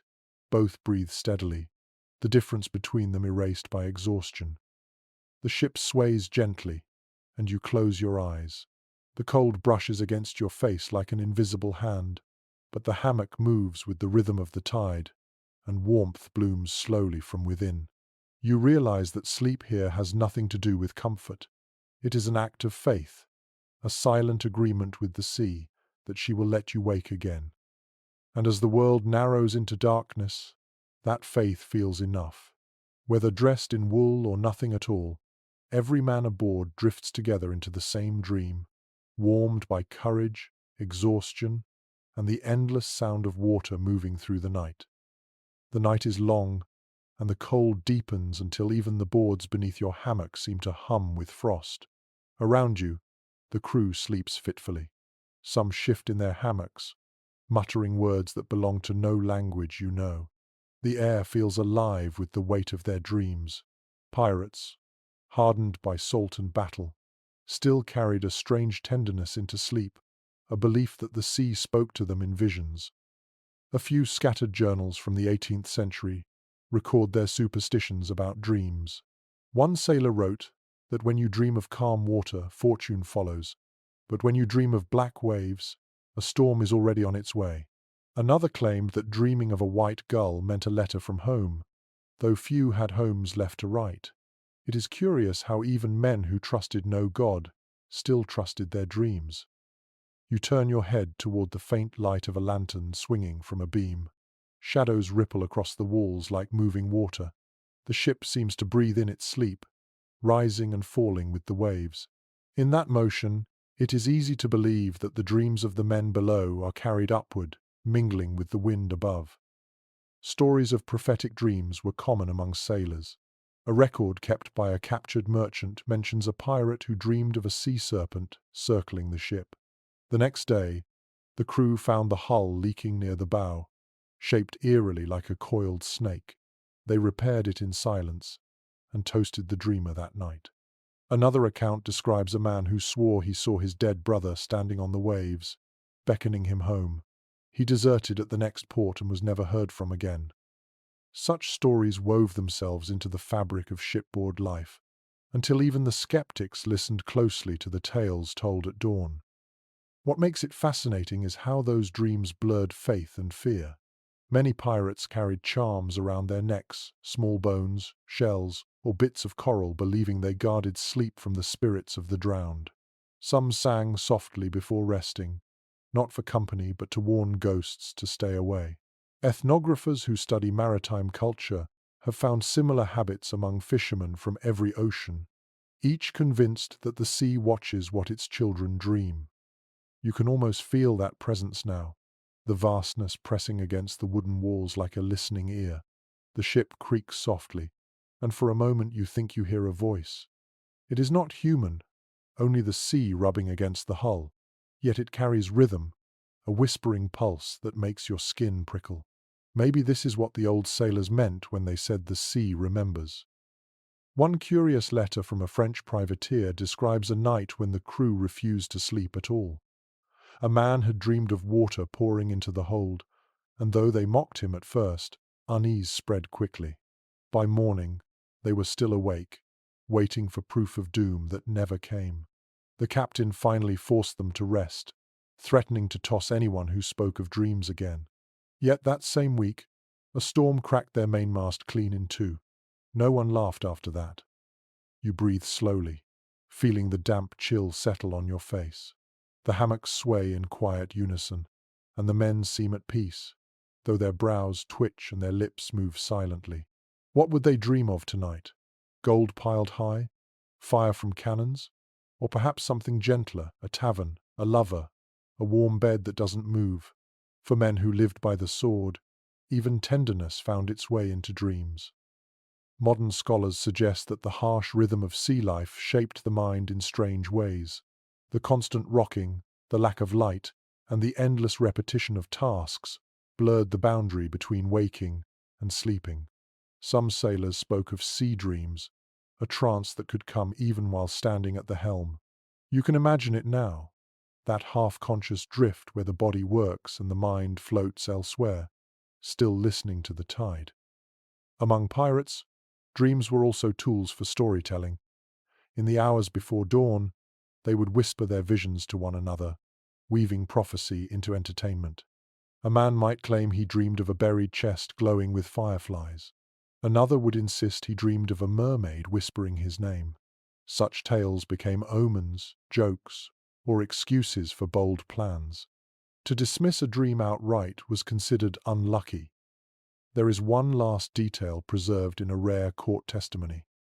A pirate accused of mutiny claimed he acted under the command of a dream. He said the sea itself had told him to take control of the ship, promising calm waters if he did. The judges laughed, but the record shows he spoke without fear, as though he truly believed it. No one can say whether he was mad or merely devoted to his myth. You shift in your hammock, the motion gentle as breath. The air feels colder near the floor, warmer near your chest. The sounds of the ship blur together again, the groan of timber, the distant hiss of waves, the faint hum of sleeping men. It is easy to see how such sounds could become voices in a dream, how the sea might whisper to anyone willing to listen. The lantern above flickers, its flame bending sideways before righting itself. You stare at it until your eyes grow heavy. Somewhere deep inside, a familiar calm begins to rise, the kind that comes just before sleep takes hold. If you dream tonight, perhaps you too will see what they saw. The ocean shimmering beneath stars, a horizon so wide it feels endless, a whisper from the deep that says you belong to it. And as your body drifts toward rest, the sea keeps speaking, in creaks and sighs and soft ripples, telling its stories to those brave enough to fall asleep on its back. The ship tilts slightly with the weight of a wave, and you wake to the sound of someone quietly humming. It is not a song you know. The melody rises and falls in a rhythm as slow as breathing, each note softened by distance. The lantern light trembles. The air feels colder than ever, yet something warm lingers here, an invisible gentleness passed from one man to another. You turn your head and see a pair of pirates sitting side by side beneath the low beams. One wraps his cloak around the other's shoulders. They do not speak. Words are unnecessary when the air itself freezes between syllables. The gesture is simple, but it feels monumental, like defiance against the cold. Many written accounts from the 17th century note that companionship was the only true comfort available to sailors. Pirates, despite their reputation, lived by the warmth of shared humanity. They took care of one another when the world outside seemed determined to forget them. According to the log of a captured frigate, men often shared coats, blankets, or even body heat when the temperature fell below freezing. The chronicler called it the mercy of thieves. You watch as another man, barely awake, passes a tin mug to his neighbor. Inside is a few mouthfuls of warm grog, its steam rising faintly like a ghost. The man who receives it nods without a word, drinks, and sinks back into his hammock. A small kindness given in silence, but you can feel its weight. These gestures stitched the crew together far more tightly than any flag or oath.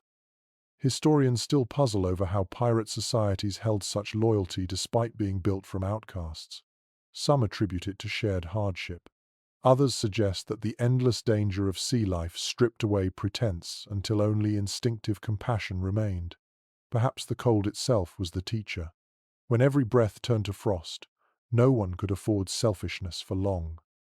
You close your eyes for a moment, and in that half-darkness you begin to hear other sounds: soft laughter, a whispered joke, a faint snore from somewhere near the bow. These are not the noises of a disciplined army, but of a family improvising its survival. It is oddly comforting. The ship might be frozen from mast to keel, but within its wooden heart, warmth flickers quietly from person to person. There are recorded stories of pirates who gave up their own blankets to cover injured crewmates. One Spanish prisoner wrote that during a cold snap in the Bay of Biscay, a wounded man was placed between two healthy ones at night to keep him alive. He survived, though the others woke shivering. No one spoke of it, but everyone remembered. Acts like that rarely reached history books, yet they defined the rhythm of their nights. Even the music you hear now has a purpose. A quiet song, passed from mouth to mouth, helps regulate breath in the freezing air. The lyrics are likely nonsense, a mix of words from many ports, but the sound binds them together. Some anthropologists believe sailors instinctively use song to pace their breathing and share warmth, much like animals huddled in rhythm to conserve energy. You hum along softly, almost without realizing it. The tone vibrates in your chest, faint but real. The sound merges with the low creak of the ship and the whisper of waves outside. It feels like a conversation between the living and the sea. In the half-light, you notice another scene. A young sailor, no older than 18, sits carving something from wood. His hands shake slightly from the cold. When he finishes, he passes the small object, a charm in the shape of a bird, to an older man who smiles tiredly. It is a gift of gratitude for a borrowed coat, perhaps, or simply a reminder that kindness can survive even here. Accounts from several wrecks mention such small tokens found among the ruins: carved shells, cloth scraps tied in knots, initials etched into spoons. Archaeologists call them marks of presence. They were the only ways pirates could make their existence tangible in a world where everything they owned might sink without warning. These tokens were exchanged like promises, sometimes even placed in hammocks beside the dead before burial at sea. You stretch your legs beneath the blanket and feel the faint heat where someone's hand brushed against yours earlier. It lingers longer than it should. The cold loses its bite for a moment, replaced by something gentler. The warmth of another person, even if accidental, feels like a rebellion against the night. A curious letter written by a sailor's widow mentions that her husband once described sleeping with the heart of the ship. She thought he meant the sound of the waves. But reading it now, you understand he probably meant this: the companionship of men breathing together, keeping one another alive through the longest hours. You glance toward the door where the faintest draught enters, curling smoke from the lantern. The two men beneath it have stopped humming. One has fallen asleep on the other's shoulder. The older of the two adjusts the blanket again, careful not to wake him.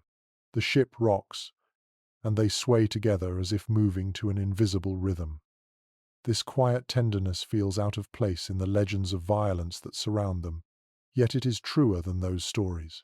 Pirates could be cruel, but in the cold, cruelty had no use. Only cooperation could beat the frost. As you close your eyes again, the scene settles in your mind: hammocks swaying like gentle tides, the scent of salt and grog, the low murmur of men breathing warmth into one another's dreams. The cold has not gone away, but it has been tamed, softened by human touch. And for a brief, perfect moment, the ship feels less like a vessel of thieves and more like a shared heartbeat, keeping time against the endless winter sea. The world outside is silent now, except for the grinding hiss of ice against the hull. You open your eyes to the dim grey of morning that never truly arrives, the kind of half-light that belongs only to winter at sea. The ship groans softly beneath its frozen skin. You can feel it in the wood, the strain of cold pressing from every side. The ropes above your head look stiff as iron, their fibers white with frost. You sit up slowly. The air stings your face, dry and sharp. Breath leaves your mouth like smoke. Somewhere above deck, a man coughs, the sound echoing through the planks. The night has passed, but warmth has not returned. According to logs from early 18th century voyages, even experienced sailors dreaded nights when the rigging froze. The ropes that once sang with the wind became unyielding rods of ice. Sails stiffened, pulleys jammed, and the smallest movement could send shards falling like glass. Crews worked through the dark to strike sails before they shattered, moving with bare hands that bled from contact with the frozen hemp. You climb to the edge of the hatch and peek upward. The deck glows faintly in the light of a pale moon. Frost clings to everything, rails, barrels, even the men standing guard. They move carefully, their boots crunching softly, their breath rising in slow white spirals. The sea itself looks strange, not liquid but slushy, thick waves edged with ice crystals. Every sound is muted, as if the world is wrapped in glass. A journal from a shipwreck survivor once described this sight as a world made of knives.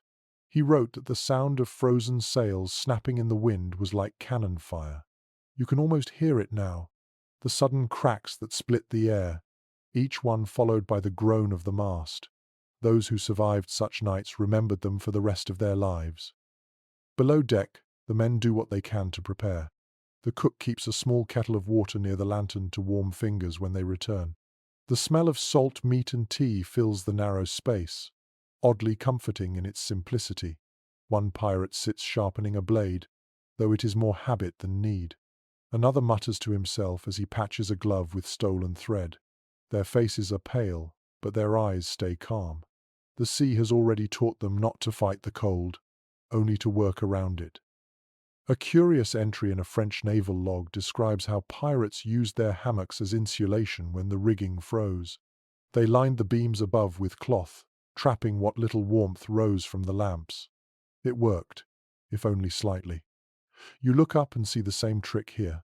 Blankets hung like heavy curtains, edges stiff with frost. Every small idea becomes a defense. You can hear the quartermaster's voice above, steady and low, giving orders. No one shouts in this cold. Sound itself feels fragile. The men move with discipline, cutting ice from ropes and adjusting sails that no longer bend. Their fingers are red and raw. Someone slips, curses softly, and keeps working. What amazes you is the calm. These pirates, famed for chaos, face nature's fury with the patience of monks. One historian suggested that the sea's brutality forged discipline better than any captain could. Another claimed it was the quiet understanding of mortality that kept them steady. In moments like this, pride fades. Survival requires cooperation, and arrogance freezes faster than water. You watch as the frost thickens along the beams, spreading like lace. Each thread of ice catches the lamplight, glowing faintly gold. It is beautiful and cruel all at once. The ship feels smaller now, trapped in a cage of its own making. Yet within that confinement, there is a strange intimacy. Everyone aboard breathes in rhythm, moving as one body through the frozen dark. A sudden gust shakes the hull. Snow slips from the rigging and scatters like ash. For a moment, you imagine you are adrift inside a snow globe, sealed away from the world. The sound of the wind deepens, and the ship leans hard to one side before slowly righting itself. The hammocks swing in unison, and a few men groan in their sleep. None wake fully. They have learned that fear wastes warmth. You think of how fragile the ship must have felt to them, just planks and nails separating skin from the abyss. And yet they trusted it completely, calling it by name, repairing it with the care one gives a living creature. To a pirate, the ship was not wood, it was memory, protection, and home. The cold continues to press inward. Your fingers ache as you pull your coat tighter. The lantern's flame sputters, threatened by lack of air. You cup your hands near it, and the tiny heat stings your skin. Above, a bell rings twice. A change of watch. The sound carries through the frozen beams like a heartbeat. As you listen, something inside you softens. The world is still brutal, but the sound of that bell feels human, familiar, grounding. It tells you that even in this ice-laden silence, life continues, measured not in minutes but in courage. You settle back into your hammock and feel it sway. The sea groans below, restless but restrained. Somewhere in the dark, a man hums again, the same wordless tune you heard before. It echoes gently, blending with the ship's creaks and the faint hiss of wind. The noise becomes a fragile lullaby, sung against the cold. And so, surrounded by ice and courage, you close your eyes. The rigging above you crackles softly, but you are no longer afraid of the sound. It is the sea breathing through the ship, testing, warning, promising.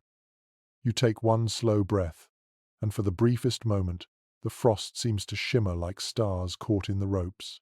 The ship rocks once more, and everything fades into the rhythm of survival. The night stretches on, long and glassy, and you wake to the sound of something moving nearby. It is soft and quick, followed by a faint purr that ripples through the cold air. You open your eyes and find a cat balanced on a beam, its fur puffed against the frost. It looks down at you with eyes like molten copper, then leaps lightly into a hammock beside a sleeping sailor. The man grunts, shifts, and lets the animal curl against his chest. For a moment, the world feels almost tender. Cats were common on ships of every flag. Maritime records from the 17th century mention them as essential passengers. They hunted rats, protected grain stores, and served as living good luck charms. But on pirate ships, they carried an even deeper meaning. Many sailors believed cats could sense weather before it came, their moods turning restless before a storm. Some swore that when a cat slept near a man, it meant the sea favored him that night. You watch this one now, tail twitching, and almost believe the stories. The cold bites harder here, yet warmth clings stubbornly to life.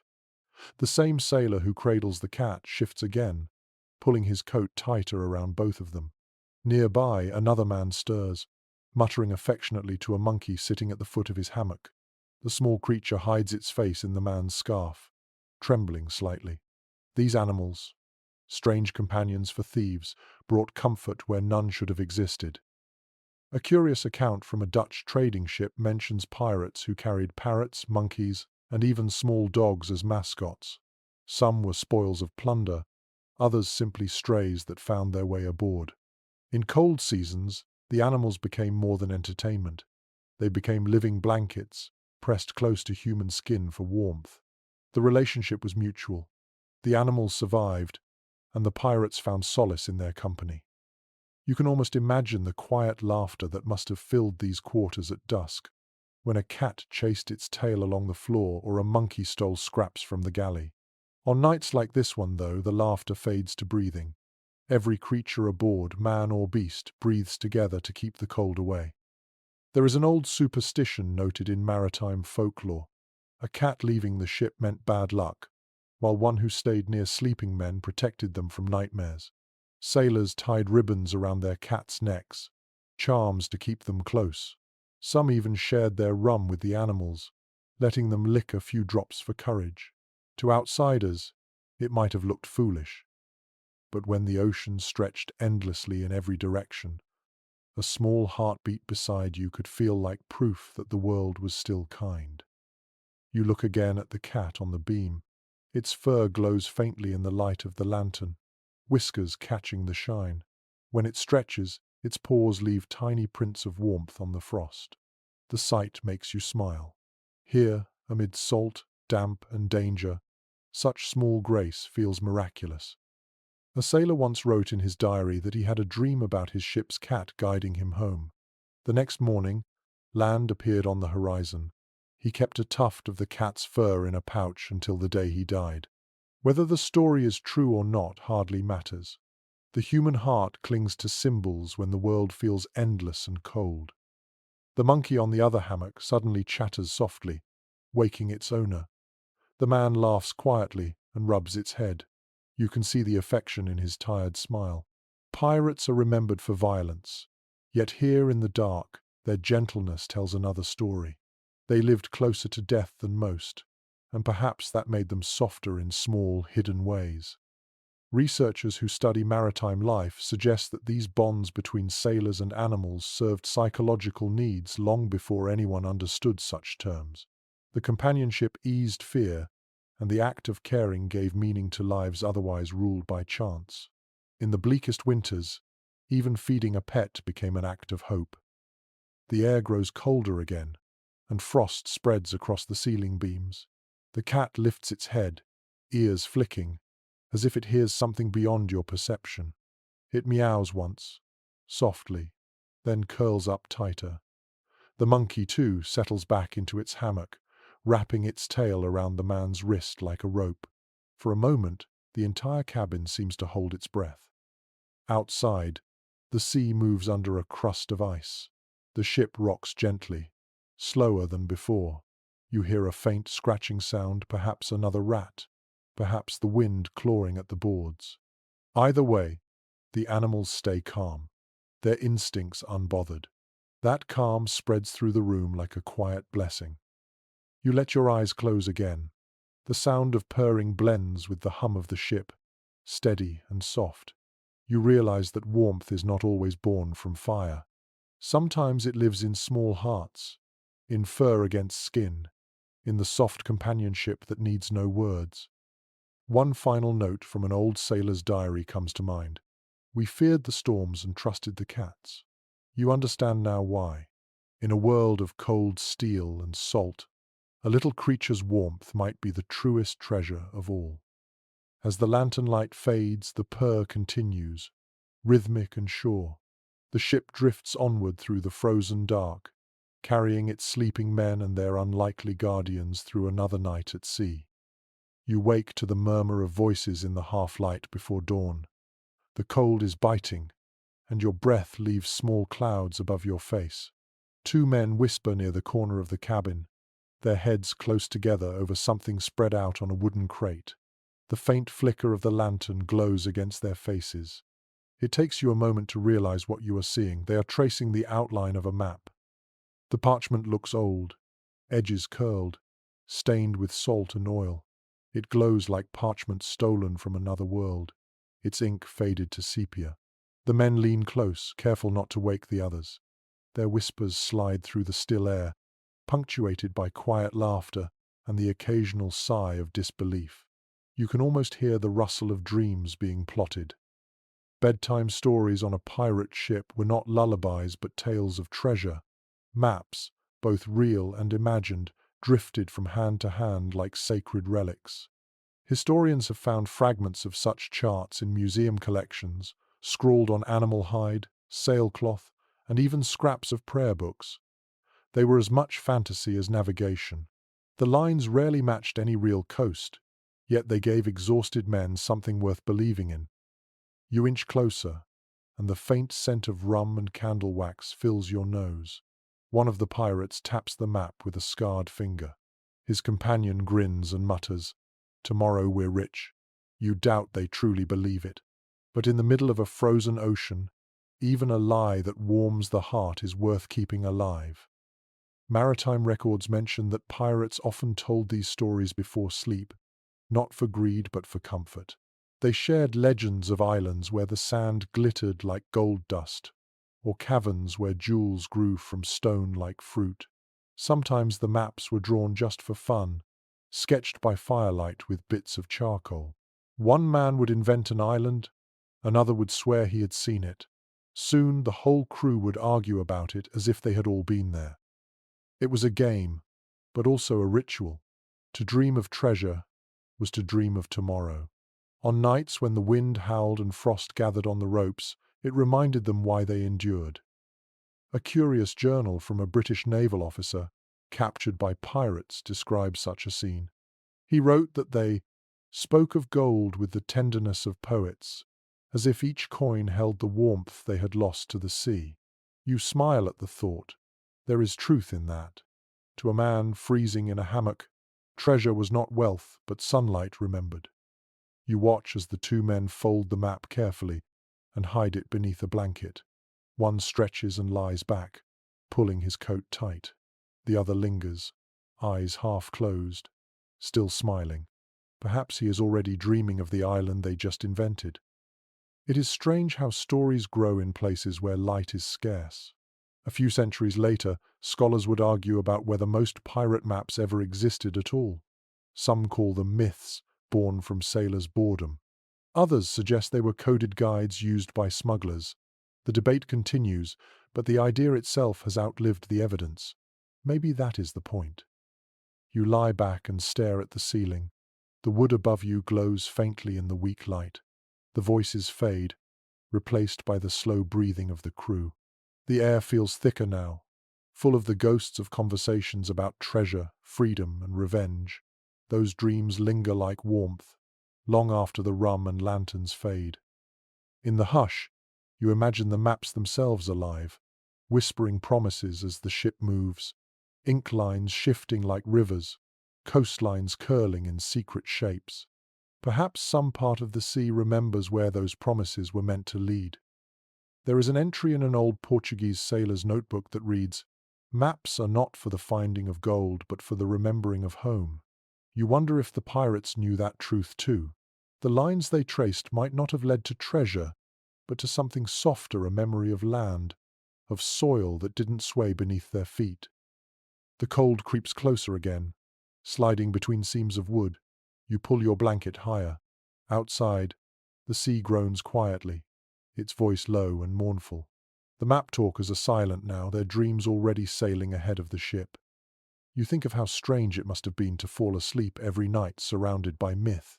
These men, feared by empires, found peace in imagination.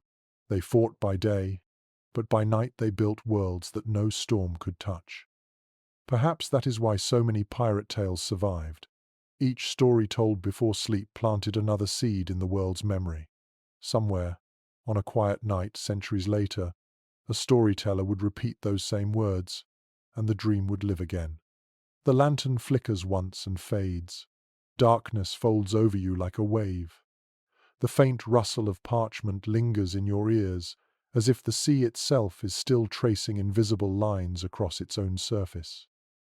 You close your eyes and let yourself drift into that imagined world. The frost no longer bites. The waves no longer threaten. You can almost see the map now. Coastlines of memory, islands of warmth, oceans made of sleep. And somewhere in that dream you feel a truth too simple to forget. That hope, drawn in ink and whispered in the dark, is the warmest fire any pirate ever had. The cold feels different tonight, quieter somehow, as if the ship itself has accepted the frost. You wake to a low creak above your head, and see hammocks swaying in slow rhythm, their ropes glinting faintly in the weak light. The lanterns have burned low, turning everything amber and soft. Around you, the men sleep at different heights, strung up like a strange constellation of dreaming bodies. You notice something curious about their arrangement. Not every hammock hangs at the same level, and the closer you look, the more deliberate it seems. There was an order to this floating world. Hammocks were not just beds but statements of status. Records from captured pirate ships describe how the hierarchy of the crew appeared most clearly at night. The captain's hammock, wider and lined with better cloth, usually hung near the center of the cabin, where the sway was gentlest. The quartermaster rested nearby, his position marked not by luxury but by access to the door. Those closer to the floor were the younger sailors, the ones still proving their worth. You tilt your head and take in the pattern. It is like the tiers of a theatre, each level with its own view of the room. The higher hammocks sway more softly. The lower ones creak and bump against barrels or beams.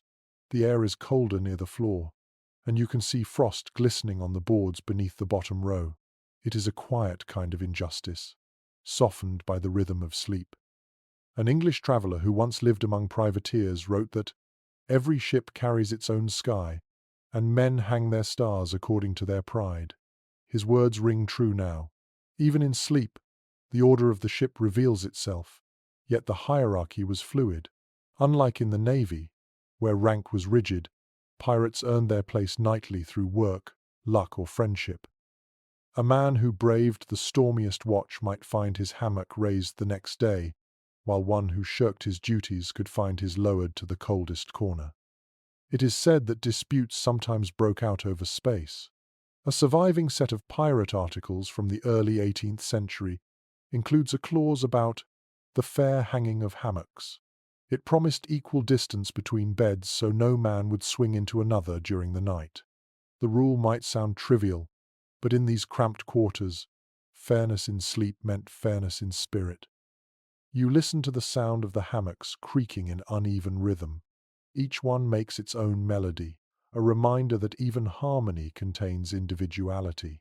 The higher hammocks swing lazily, like calm waves. The lower ones shift sharply, reacting to every movement of the ship. The effect is hypnotic, a choreography of exhaustion. One hammock in the corner catches your attention. It hangs almost against the ceiling, tied with thick ropes and padded with what looks like stolen velvet. You can imagine the pride its owner feels, sleeping closer to the warmth trapped near the top.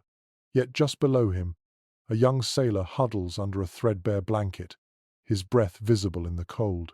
The contrast feels almost symbolic, fortune and hardship hanging just a few feet apart, bound to the same beam.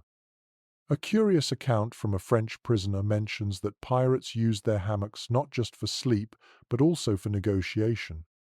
A man could offer to swap slings as a gesture of apology, giving his warmer spot to another.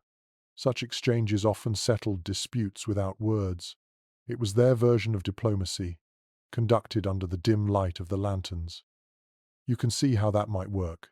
The ship at night becomes a quiet court, every hammock a territory. The creak of a rope might mean anger, the rustle of fabric an agreement made. Even rest is political in a world where space and warmth are currency. What fascinates modern historians is how adaptable this system was.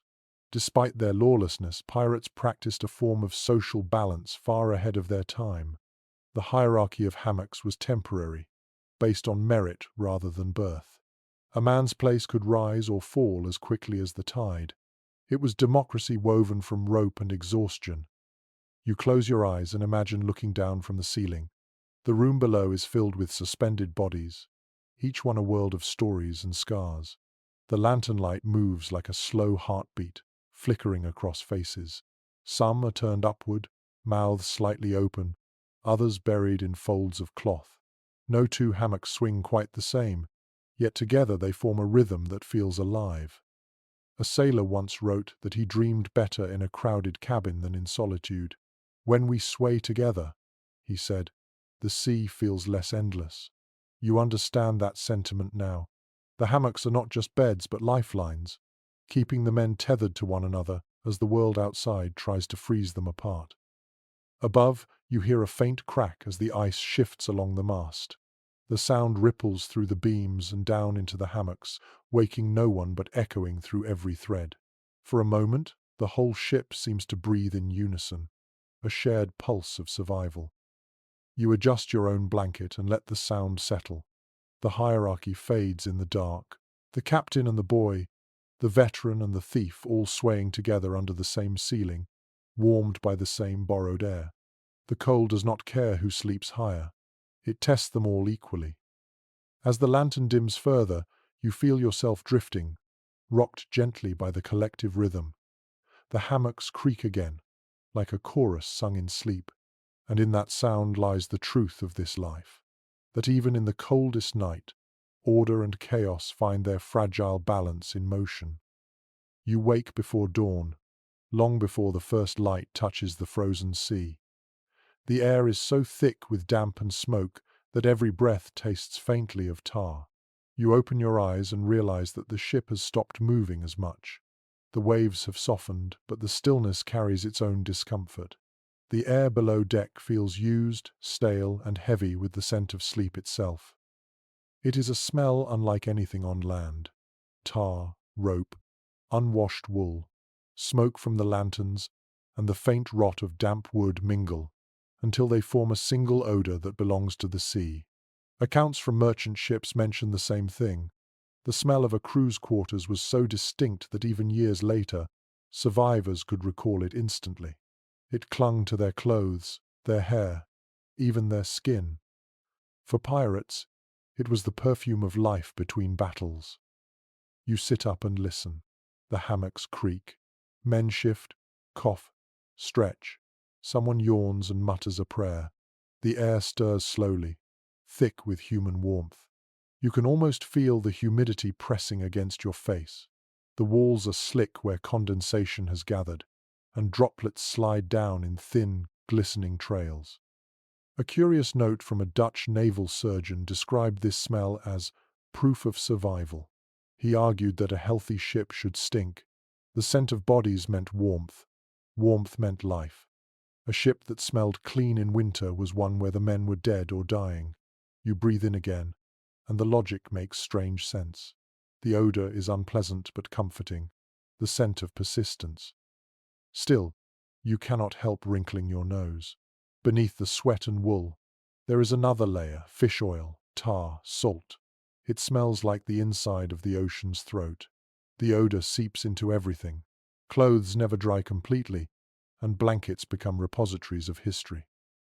Archaeologists who have examined preserved fabric from shipwrecks say that centuries later, traces of oil and smoke still cling to the threads. You watch one sailor push himself upright, rubbing his face with both hands. His beard glistens with moisture. He sniffs once, grimaces, then laughs softly. "Smells like home," he mutters. His companion groans in agreement and pulls his blanket tighter. The sound is oddly tender, an inside joke that needs no explanation. It was common for pirates to tease newcomers about the smell. One English traveller wrote that green sailors spent their first week gagging, only to find the stench comforting after a month. It marked belonging, a strange kind of baptism by odour. You can picture them now mocking the newcomers as they coughed through the night. Some tried to fight it. A few ships burned herbs or citrus peels near the galley to freshen the air, though the effort was mostly futile. Others hung small bags of crushed mint or lavender near their hammocks, taken from captured cargo. A letter from a French privateer mentions that such scents mixed poorly with tar, creating what he called a perfume of hell. The description makes you smile despite yourself. You notice how smell becomes memory here. The scent of tar brings safety, the reek of smoke means warmth, and even the rank odor of wet wool signals endurance. It's as if the body learns to translate discomfort into reassurance. The human mind adapts, reshaping disgust into nostalgia. Modern researchers studying historical vessels confirm that smell affected morale almost as much as hunger or fatigue. The air below deck was so dense that some men developed mild dizziness or headaches, yet most grew immune to it. They stopped noticing the odor until it vanished. That disappearance, usually after storms when cold air swept through, left them feeling exposed, as if a familiar presence had gone missing. You reach out and touch the beam above you. It feels damp and sticky. A small line of frost has formed where condensation meets the cold wood. The smell of the ship seems to gather in that spot, rich and layered. It is strange to think that thousands of men over centuries all inhaled something similar, the shared scent of hardship and hope. A sailor in a recovered logbook once described his ship as smelling like a life halfway between heaven and earth. You understand now what he meant. It is the scent of existence suspended between survival and surrender. Around you, the crew begins to stir fully. Someone strikes flint against steel, and a spark jumps, lighting another lantern. The glow spreads slowly across the room, revealing faces glistening with sweat and condensation. The smell grows stronger as warmth returns to the air. It is both foul and familiar, an atmosphere that binds everyone together in quiet acceptance. You take another deep breath. The odor fills your lungs, harsh but grounding. The room around you is alive again, vibrating with human sound. The smell of sleep fades into the smell of movement, leather creaking, ropes groaning, faint laughter rolling through the dark. You think about how strange it is that people can learn to love even the foulest parts of their world. For these pirates, the smell of the ship was the smell of freedom, of distance from the rules of land and law. It was the proof that they still lived, still fought, still dreamed beneath the same wooden ceiling. As you lie back in your hammock, you realize that the air, thick and pungent, holds every story this ship has ever known. Sweat from battles, smoke from torches, salt from storms, all of it blended into something human. You close your eyes, and for a moment, you imagine the ship exhaling through its timbers, the scent rising like memory itself. The smell of sleep, terrible and holy, drifts over you one last time before you surrender again to the rhythm of rest. You wake with the faint taste of metal in your mouth and realize that the air has changed. The storm outside has eased, but the silence feels heavier, pressed down by exhaustion. The crew moves more slowly now, as though their bodies have been drained of fire. You can sense it in the way they breathe, in the dullness behind their eyes. Sleep here is no luxury. It is a weapon, sharpened and guarded as carefully as any blade. Historical records from naval surgeons confirm what the pirates already knew by instinct. Fatigue could kill as surely as hunger. A man who had not slept was as dangerous to his comrades as to his enemies. His reactions dulled, his judgment slipped, and in a battle fought on wet planks in howling wind, one moment's hesitation could doom the ship. Captains learned to ration rest as carefully as rations of food or rum. You look around the dim cabin and notice the signs of wear. Faces are drawn tight, skin pale under the flicker of the lantern. One sailor sits with his head in his hands, rocking gently as if keeping time with the creaking timbers. Another sharpens his dagger too slowly, blade scraping rhythmically along the whetstone. These are not gestures of menace, but of survival, attempts to stay awake until their turn to rest arrives. Letters from captured corsairs mention this strange discipline. Men who could sleep anywhere, at any moment, were prized as much as good navigators. They could collapse into slumber between cannon volleys or naps taken in the shadow of storms. Their bodies had learned to treat sleep as a tool, not a luxury. You picture one such man now, a pirate leaning back against a barrel, eyes closing even as the deck tilts beneath him. His fingers remain curled around the hilt of his cutlass, but his breathing steadies. Within seconds, he is gone, sunk into the deep black quiet that only the utterly exhausted can reach. When the next bell rings, he will rise as if nothing happened, his mind wiped clean by necessity. A curious fragment from a privateer's diary calls this the sleep of the hunted. He wrote that men who lived in constant danger learned to rest with one ear open, hearts slowing but never surrendering completely. Their dreams were short and sharp, filled with flashes of light and sound that echoed the life they led. The more you watch, the more you realize how carefully this fragile balance is maintained. The quartermaster walks between hammocks, counting softly under his breath. If a man's sleep goes too long, he is shaken awake, given a sip of water, and told to stretch before lying down again. Oversleeping was as dangerous as sleeplessness. Too much rest made the muscles stiff and the instincts dull. A scholar of maritime psychology once wrote that pirates understood recovery before the term existed. Their nightly routine kept them balanced between exhaustion and alertness, always hovering just above collapse. It was the only way to survive weeks at sea. You can feel the wisdom of that now, deep in your bones, as the rocking of the ship lulls your body toward that same fragile state. The most haunting stories come from men who lost that balance. One legend tells of a lookout who stayed awake for 3 days during a storm. When he finally lay down, he never rose again. His comrades said he was not dead, only sleeping too deeply, caught somewhere between life and dream. No one dared touch him for a full day, fearing his soul would cling to theirs. You shift in your hammock and glance at the others. Even in rest, their bodies carry tension. Hands twitch, shoulders jerk. You can almost see the invisible weight pressing on them, the knowledge that at any moment the sea could demand action. This kind of sleep is not surrender but readiness. The pirates mastered the art of turning rest into defense. One account from a Spanish merchant ship describes the terrifying efficiency of pirates who attacked after midnight. The witness noted that they fought as though they had awoken in battle. It was not bravado but training. Their short, practiced naps allowed them to function at any hour, to turn fatigue into focus. You find it strangely admirable. In a world that devours the unprepared, they made sleep an act of defiance. Each moment of rest reclaimed strength from the cold, from hunger, from fear itself. You wonder if they ever understood that their discipline would echo centuries later, studied by soldiers and scientists alike. The lantern above you flutters in a gust of wind from the hatch. A shadow ripples across the hammocks, and you hear someone murmur, "My turn yet?" The quartermaster's calm voice replies, "Sleep while you can." Those words hang in the air, simple and absolute, like scripture. You let your eyes close again. The ship rocks gently, and the rhythm of breathing around you becomes a tide. You can almost feel the collective heartbeat of the crew, slow and steady, pulsing through the floorboards.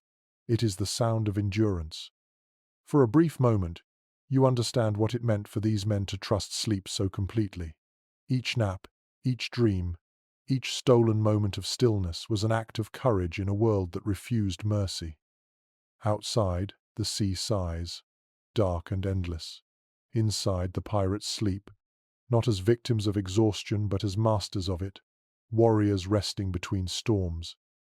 And as your own mind slips toward that edge, you carry their lesson with you. In a world of chaos, sleep itself can be a weapon, and peace can be earned even in the coldest dark. The world outside is silver tonight, the sea stretched wide and pale beneath a thin winter moon. You lie in your hammock, awake but calm, your eyes following the slow sway of shadows above. The storm has passed, leaving the air clear and painfully cold. Every sound seems sharpened, the soft rattle of rope, the low moan of the wind, the distant sigh of water brushing the hull. You tilt your head slightly and look upward toward the masthead, where moonlight spills through the cracks. It is strange how bright the night can be when the moon finds its way through clouds. The light dances across the timbers, turning the rough planks into glassy mirrors. The ocean beyond reflects it too, so that sky and water seem to melt together. Pirates often said that this was the sea's truest hour, when the world forgot where it began or ended. In such moments, men who feared nothing by day found themselves suddenly quiet, watching the moon as though it held their names. According to a few surviving diaries, sailors treated moonlight as a companion. They spoke to it during the night watch, measuring time by how it slid across the deck. A captain's log from 1,705 records that the men looked to her for hours, finding in her face the patience they have lost. You can see why. The moon moves so slowly it feels eternal, yet its light touches every restless surface without judgment. You pull your blanket closer and study the glow where it falls through the hatch. The beams of light form delicate patterns on the floorboards, tracing lines that shift with every motion of the ship. The sight is strangely peaceful. For all its coldness, the moonlight feels alive, like a tide of quiet spilling over the world. You imagine the pirates who once lay here before you, eyes open in the same way, listening to the sea while counting the seconds by the moon's climb. There is a story in an old journal of a pirate who claimed that he could tell the time of night by the angle of moonlight on his hammock. He called it the silver clock. His shipmates laughed, but many came to rely on his uncanny accuracy. Scholars today suspect it was nothing mystical, only practice and observation, but they agree that such habits reveal how deeply these men lived by light and motion. You glance at the ceiling, where the faint glow shivers with every rise and fall of the ship. The movement hypnotizes you. It feels like breathing, an unhurried rhythm that has nothing to do with urgency or danger. The moon's light is steady, indifferent to storms or tempests. For pirates used to chaos, that constancy must have felt sacred. A letter from a sailor's wife tells of her husband who could never sleep indoors after years at sea. He missed the play of light across the walls, the pale shimmer that reminded him of calm nights. He said the moon kept him honest, she wrote, for she saw every man as he truly was. You can imagine him lying awake on land, waiting for a beam of light to move across his ceiling, missing the creak of the ship that once kept him safe. The night grows quieter still. The only motion is the slow turning of the ship and the glimmer of frost forming along the ropes. You watch it gather, shining like dusted glass. A few men stir, their faces ghostly in the faint light. No one speaks. The moon has taken command, and her silence feels like a rule. There was another superstition: never curse under a full moon at sea. To do so was to invite bad weather or betrayal. Some pirates claimed the moon could hear profanity and repay it in kind. Others said that speaking kindly to it brought fair wind. Whether they believed or merely hoped, they always looked upward before sleeping, nodding as though to an old friend. You let your eyes drift toward the crack in the ceiling again. The moon has shifted slightly, casting a thin silver path along the floor. You imagine walking along that light, barefoot, out across the waves until the cold no longer matters. The sound of water and wind melts together, and the boundaries between body and sea blur. Perhaps this is what they meant when they spoke of freedom. A passage from a captured ship's log once described pirates asleep under moonlight as men turned to marble, frozen by silver. Yet the writer admitted that there was beauty in it. He said the scene reminded him that even thieves could look peaceful when the world stopped judging them for an hour. You feel your own eyelids grow heavy. The light moves across your blanket, dimming as a cloud drifts overhead. The ship sighs, and the sound rolls through the timbers like breath. The moon reappears a moment later, pale and forgiving, brushing the walls with light once more. For the pirates, this quiet hour was a rare kind of mercy. No shouts, no battles, no howling wind, only the steady glow of a celestial friend who neither scolded nor praised. Some nights they prayed to it, though they would never admit it. Others simply let its light cradle them until sleep arrived. You close your eyes and listen to the sound of the mast creaking softly above. The moon continues its slow climb, steady and eternal. The ship drifts, rocked by invisible hands. The cold no longer feels cruel. It feels clean, like the air has been washed by silver. And as the world fades, you realize that this light, the moonlight on the masthead, quiet and constant, was the truest companion those pirates ever had. It watched them dream, forgave their sins, and followed them across every frozen sea. The air is colder than before, yet somehow quieter. You wake to the creak of hinges and the soft click of a latch being drawn open. A faint glow spills from the narrow doorway to the surgeon's cabin, a room that always smells faintly of metal, herbs, and ghosts. You slip from your hammock and step closer. Inside, the air feels heavier, thicker with memory. The surgeon's quarters are small, barely wider than a corridor. A wooden table dominates the center, its surface scarred by years of work. Knives hang neatly from nails in the wall, their edges dull with rust and salt. Bottles line the shelf above, filled with murky liquid that catches the lantern light like amber. You can still smell alcohol and vinegar, used both for cleaning wounds and for dulling pain. Every pirate knew that smell, the scent of fear wrapped in false cleanliness. Records from surviving naval ships describe the surgeon's cabin as a place of miracles and nightmares. It was where men were saved and where they were lost, often in the same night. The pirate version was cruder, improvised from stolen tools and instinct. Few surgeons were formally trained. Many were barbers, cooks, or prisoners pressed into the role. Yet by necessity they learned quickly. A man's life often depended on steady hands in a storm. You run your fingers lightly along the edge of the table. The wood is cold, and a small groove beneath your fingertips feels sticky with old residue. You can imagine the scenes that unfolded here. Blood, mixing with candlelight, whispered prayers muffled by the crash of waves, men biting down on leather straps to stop themselves from screaming. Some nights the cabin would glow red, as the lantern reflected off wet blades. It is said that pirates had their own rituals for dealing with pain. One common practice involved the crew gathering nearby to sing softly during amputations, drowning out the victim's cries and giving him rhythm to breathe through.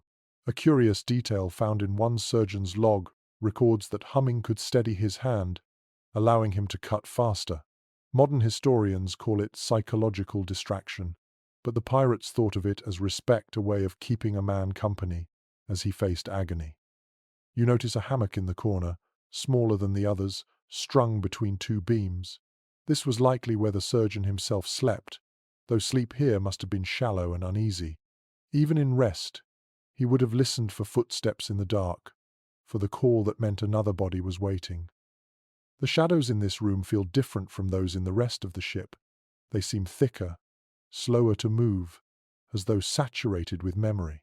A scrap of fabric hangs from a hook, a once white cloth turned brown by time. You touch it gently and wonder whose life it might have saved or failed to save. Accounts from wreck salvages often reveal medical tools scattered across the surgeon's quarters. Saws, needles, and clamps still resting exactly where they were left. It seems that even when death claimed the ship, this cabin remained untouched, as though the ghosts of its work refused to let go. You look at the bottles again. One holds what appears to be a faintly glowing liquid. Perhaps it is the oil once used for lamps, or perhaps it is brandy laced with herbs. Sailors trusted such concoctions to fight infection, though most were more superstition than science. Some surgeons used ground coral or powdered bone as antiseptic, believing the ocean itself could heal what it had wounded. Whether that belief ever saved a life remains uncertain, but faith has always been a powerful medicine. A curious story from an old sea diary tells of a surgeon who claimed that a ship could sense the pain of its crew. He said that after an amputation, the planks beneath him would groan differently, as if mourning. His comrades laughed, but none could deny that the sound of the sea always grew louder on such nights. Maybe it was imagination. Maybe it was empathy carved into timber. You step back and take in the stillness of the room. The lantern light trembles on the jars and instruments, making them seem alive. It is easy to understand why sailors avoided this place unless absolutely necessary. Even when no blood was spilled, the air here held too much memory. Yet there is something sacred about it too. In a world that thrived on taking, this was a place that tried to give something back, however clumsily. The surgeon's cabin was where death was challenged, if only for a few minutes at a time. You hear a sound behind you, a soft groan from the man sleeping nearest the door. His hand clutches his arm where a bandage has been wrapped tight. The cloth is stained but clean. The surgeon must have worked not long ago. The patient's breathing steadies again, and you exhale without realizing you were holding your breath. The lantern flickers lower. The golden light fades to a dull red, then to shadow. You step quietly back toward your own hammock. The smell of the cabin lingers on your clothes, sharp and sour. It is not a pleasant smell, yet there is something reassuring in it. It means that even here, in the coldest corner of the world, someone still fought for life. You lie back down and close your eyes. The memory of that room stays behind your eyelids. The glow of the lantern, the shimmer of steel, the rhythm of breath and blade.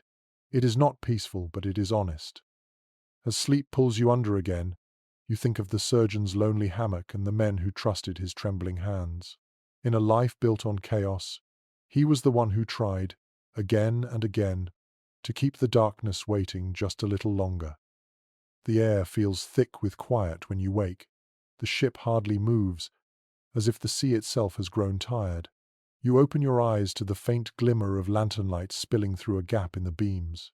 For a moment it looks like dawn, but then you hear it, the slow, gentle clinking of something delicate. The sound does not belong to the ocean. It is music. You turn your head toward the source. A pirate sits cross-legged on the floor, his back hunched, his hands moving over a small contraption that catches the light. It takes you a second to realize what you are looking at. A tiny music box carved from bone. The pale material gleams under the lantern's glow. the surface etched with lines that shimmer like frost. The tune it plays is faint, uneven, but hauntingly sweet. Sailors often built strange things from the debris of their journeys. According to recovered ship logs, bone and ivory from whales or cattle became raw material for combs, beads, pipes, and trinkets. But among pirates, such crafts carried an extra weight. Each object was both pastime and confession, shaped by hands that needed to keep busy through long nights of cold and guilt. The music box before you must have taken weeks to make. The lid is smooth except for one carved design, a pair of wings folded around a skull. When the man winds it, the tiny gears whisper against one another. The melody that escapes is simple, a sequence of notes that sound almost like a lullaby. You can feel the room soften around it. The other men do not tell him to stop. They listen, motionless, eyes closed, as if the music belongs to them too. There are references in maritime archives to these bone-made instruments.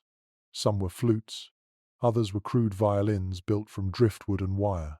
The most remarkable find came from a wreck near the Azores, a box nearly identical to this one, its crank still intact after 2 centuries.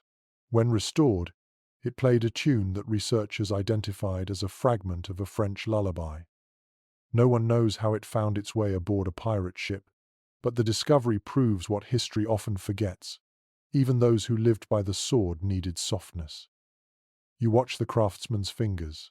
They are rough, cracked, and scarred, yet he handles the fragile gears as though touching glass. He leans close, humming along under his breath. The sound rises, faint but steady, filling the cabin with a kind of reverence. For a moment, it feels as though time itself slows to listen. Another man nearby reaches into his pocket and pulls out a small whistle carved from coral. He joins the tune, blowing lightly, barely audible. Soon a third voice hums from a hammock, and then another. What begins as a fragile melody becomes a web of harmony. The song drifts through the air like smoke, winding around the beams, touching even the coldest corners. You realize that this, too, was part of how they endured.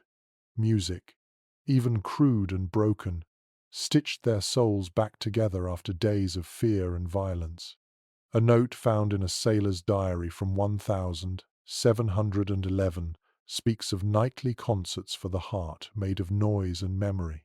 He wrote that such sounds reminded them they were still human when the sea tried to make them otherwise. One curious legend tells of a pirate who believed the sea could hear his music. He claimed that playing his bone flute calmed storms. His comrades teased him until one night. After he played through a gale, the winds eased. From then on, no one mocked him again. Historians doubt the story, yet acknowledge that belief itself often worked miracles aboard ships where hope was scarce. The melody continues, low and patient. The ship rocks just enough to keep rhythm. You feel the vibration through the floorboards, subtle but constant, like the heartbeat of the vessel itself. The cold still creeps along the walls, but it feels less cruel now, wrapped in the warmth of sound. The man finishes the tune and lets his hands fall to his knees. Silence returns slowly, not abrupt but fading like a sigh. One of the older sailors mutters, "Play it again when the wind rises." The musician nods without looking up. He closes the box and sets it gently beside his hammock.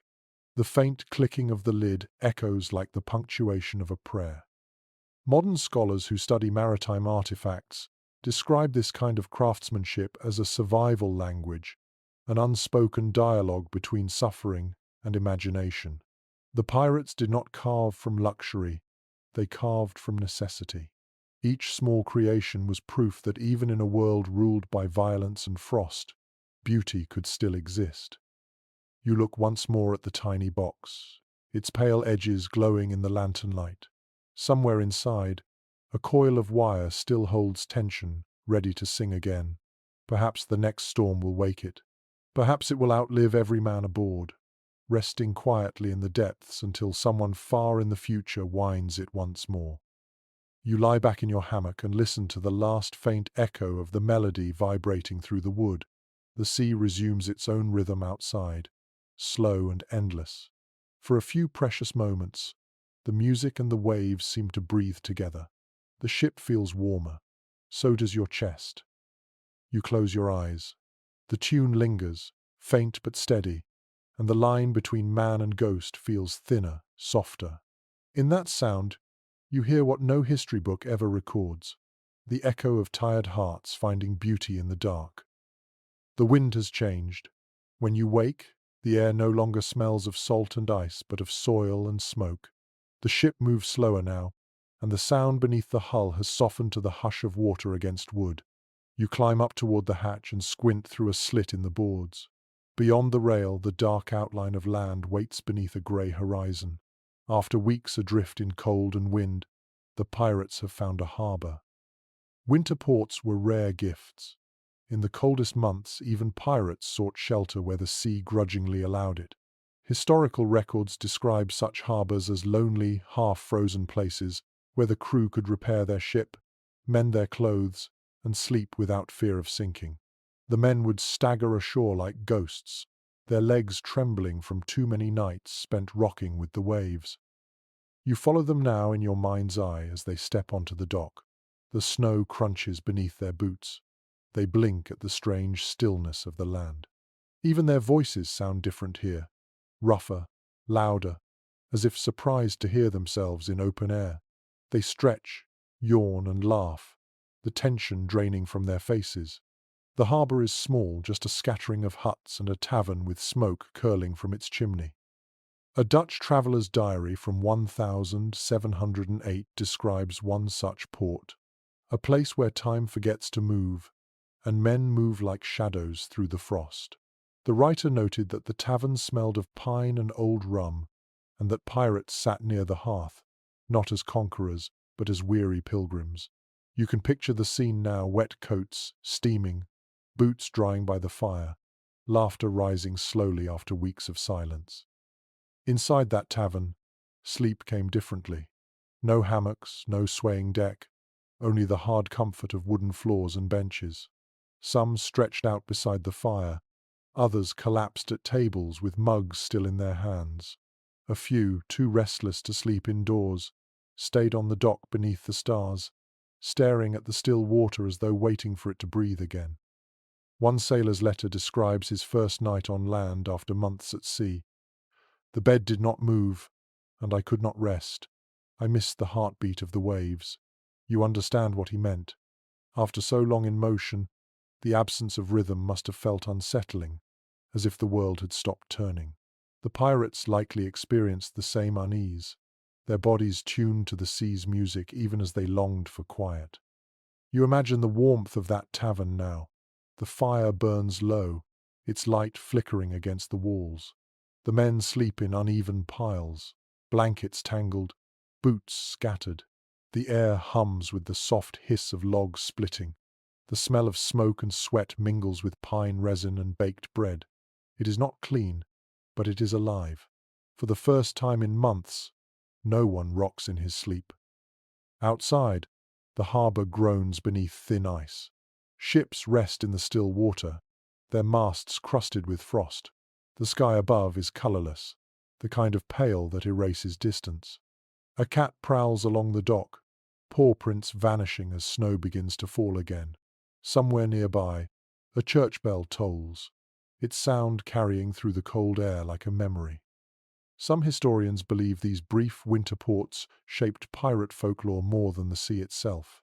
Here, cut off from storms and battle, they told stories, carved charms, and rewrote their own legends. They traded with fishermen, sang with locals, and sometimes disappeared into villages for weeks before returning to the ship. In those pauses between voyages, they were simply men trying to remember what it felt like to be human. One curious entry in a coastal ledger mentions a pirate who spent an entire winter mending sails for villagers in exchange for warm food. When spring came, he refused to leave until the ice melted from the bay. He said the sea would wait for him, the entry notes. Perhaps he just needed to remember how stillness felt. You close your eyes and picture that harbour again. Snowflakes drift through lamplight, soft as ash. The tavern door creaks open. releasing a spill of warmth into the night. Inside, someone snores beside the fire. Another stirs his drink in his sleep. It is peaceful, fragile, the kind of peace that feels temporary even as you breathe it in. The pirates who slept through that winter would carry the memory with them when they returned to the sea. They would remember the solid ground beneath their boots, the heat of the fire, and the smell of wood smoke in their hair.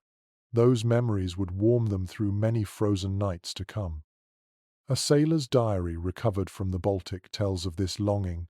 When I dream at sea, it is not of gold but of the sound of snow against the roof. You can almost hear that sound now, soft and steady, wrapping the harbour like a lullaby. The sea waits beyond the breakwater, patient and dark, but for tonight it allows its wanderers to rest. You feel that stillness settle inside you too, a rare calm that belongs to solid ground.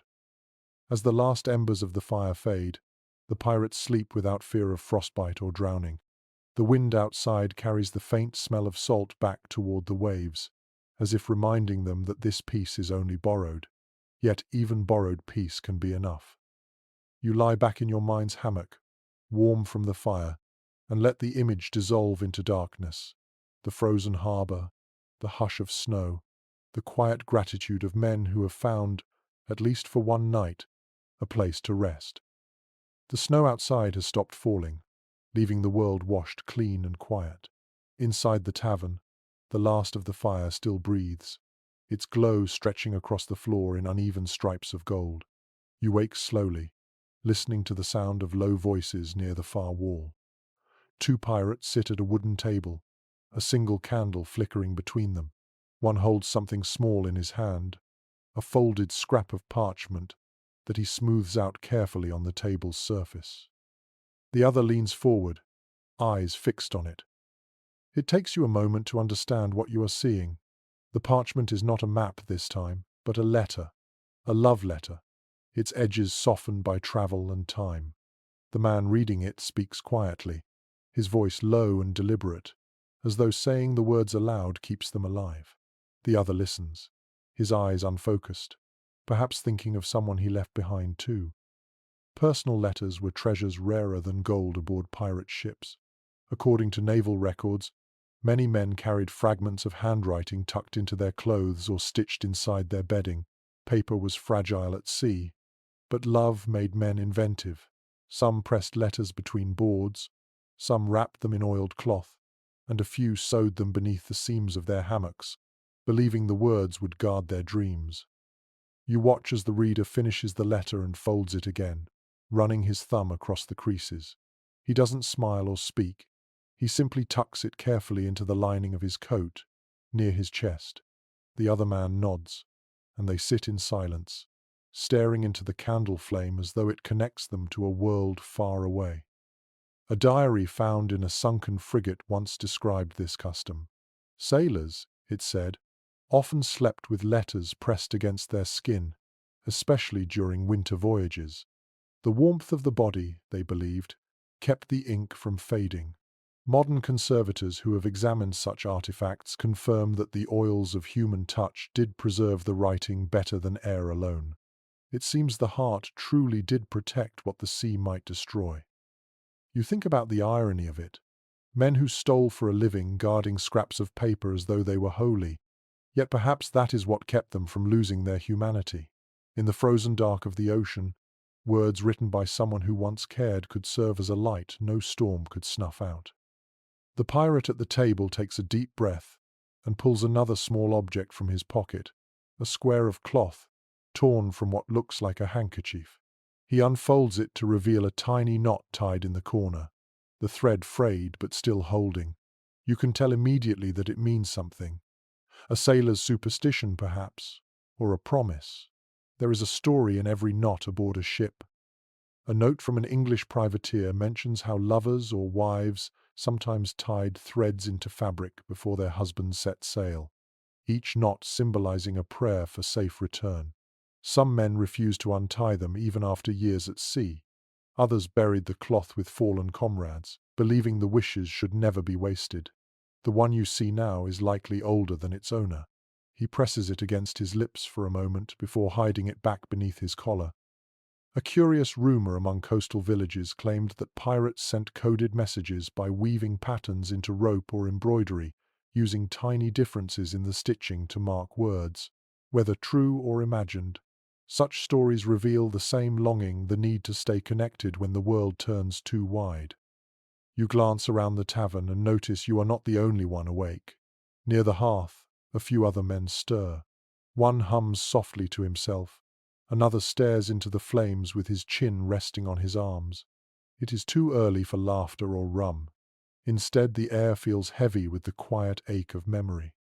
These men, who faced cannon fire and storms without flinching, look suddenly fragile in the dim light.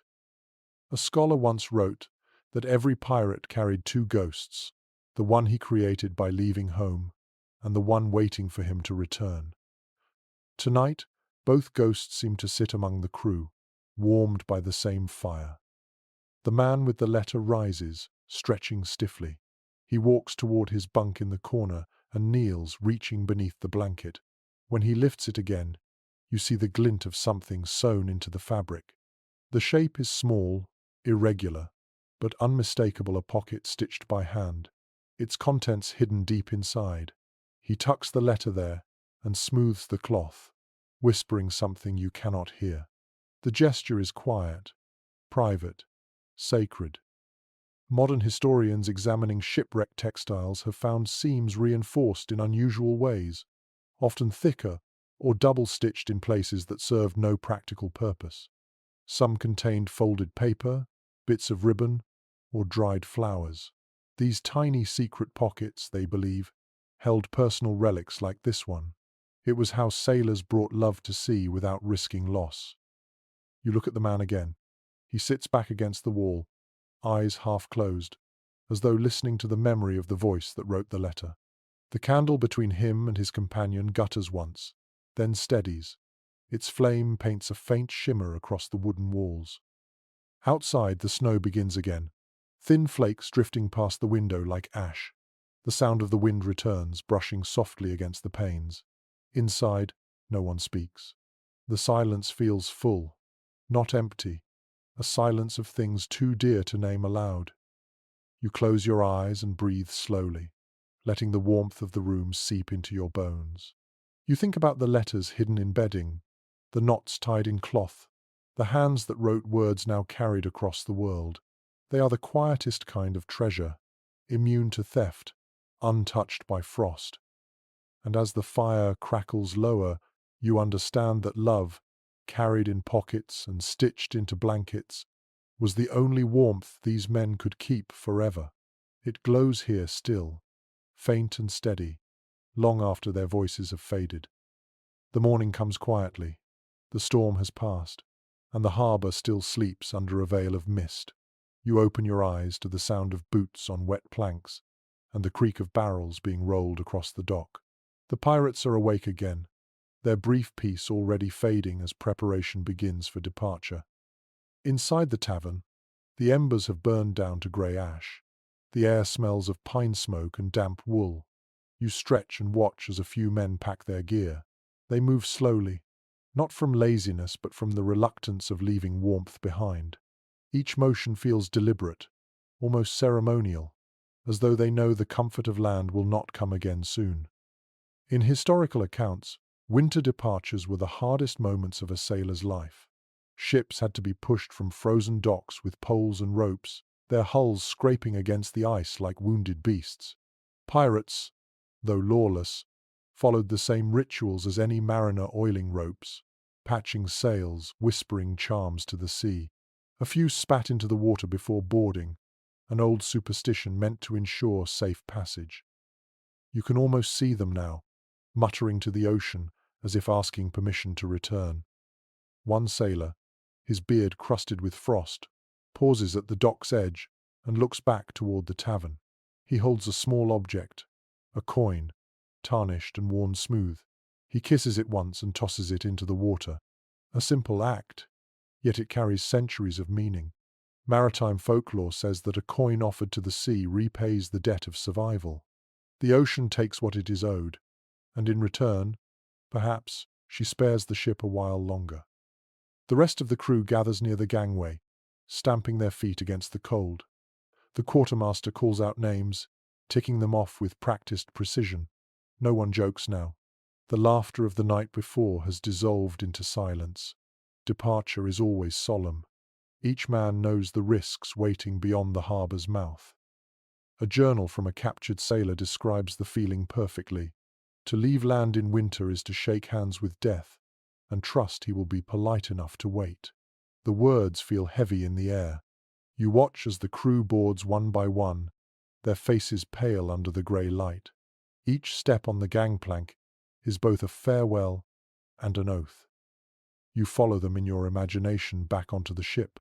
The deck is slick with frost, the rigging stiff, the ropes creaking as the sails are unfurled. The ship shudders as it loosens from the ice and begins to drift forward. The harbour grows smaller behind them, a blur of white and smoke. The sound of the water deepens again, the rhythm familiar, comforting in its danger. Below deck, the hammocks sway slightly as the motion returns.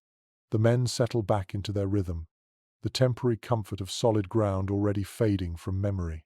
A few unpack small souvenirs from shore, a loaf of bread, a carved charm, a sprig of evergreen tied to a beam. These small tokens will carry the scent of land for a few days before the sea claims them too. There is a certain grace in the way pirates accepted this endless cycle of arrival and departure. They were men of movement, bound to no country but the ocean. Historians still debate whether their restlessness was born of greed or freedom, but perhaps it was simply habit. After too many nights in motion, stillness itself became unbearable. You can imagine the captain now, standing at the helm, his hands steady on the wheel. He says nothing as the wind catches the sails. The sound of ice cracking beneath the hull echoes like applause from an invisible audience. The crew moves quickly, adjusting lines and shouting commands. The ship answers like a living creature, groaning, shivering, then gliding forward. A curious entry in an old ship's log records that before each departure, some pirates held a brief moment of silence, not for prayer but for memory. They believed that if they left the land in anger, the sea would mirror it. So they breathed deeply, cleared their minds, and faced the horizon with calm hearts. You can almost feel that collective stillness now, the weight of resolve settling over every man aboard. The cold grows sharper as the harbour disappears.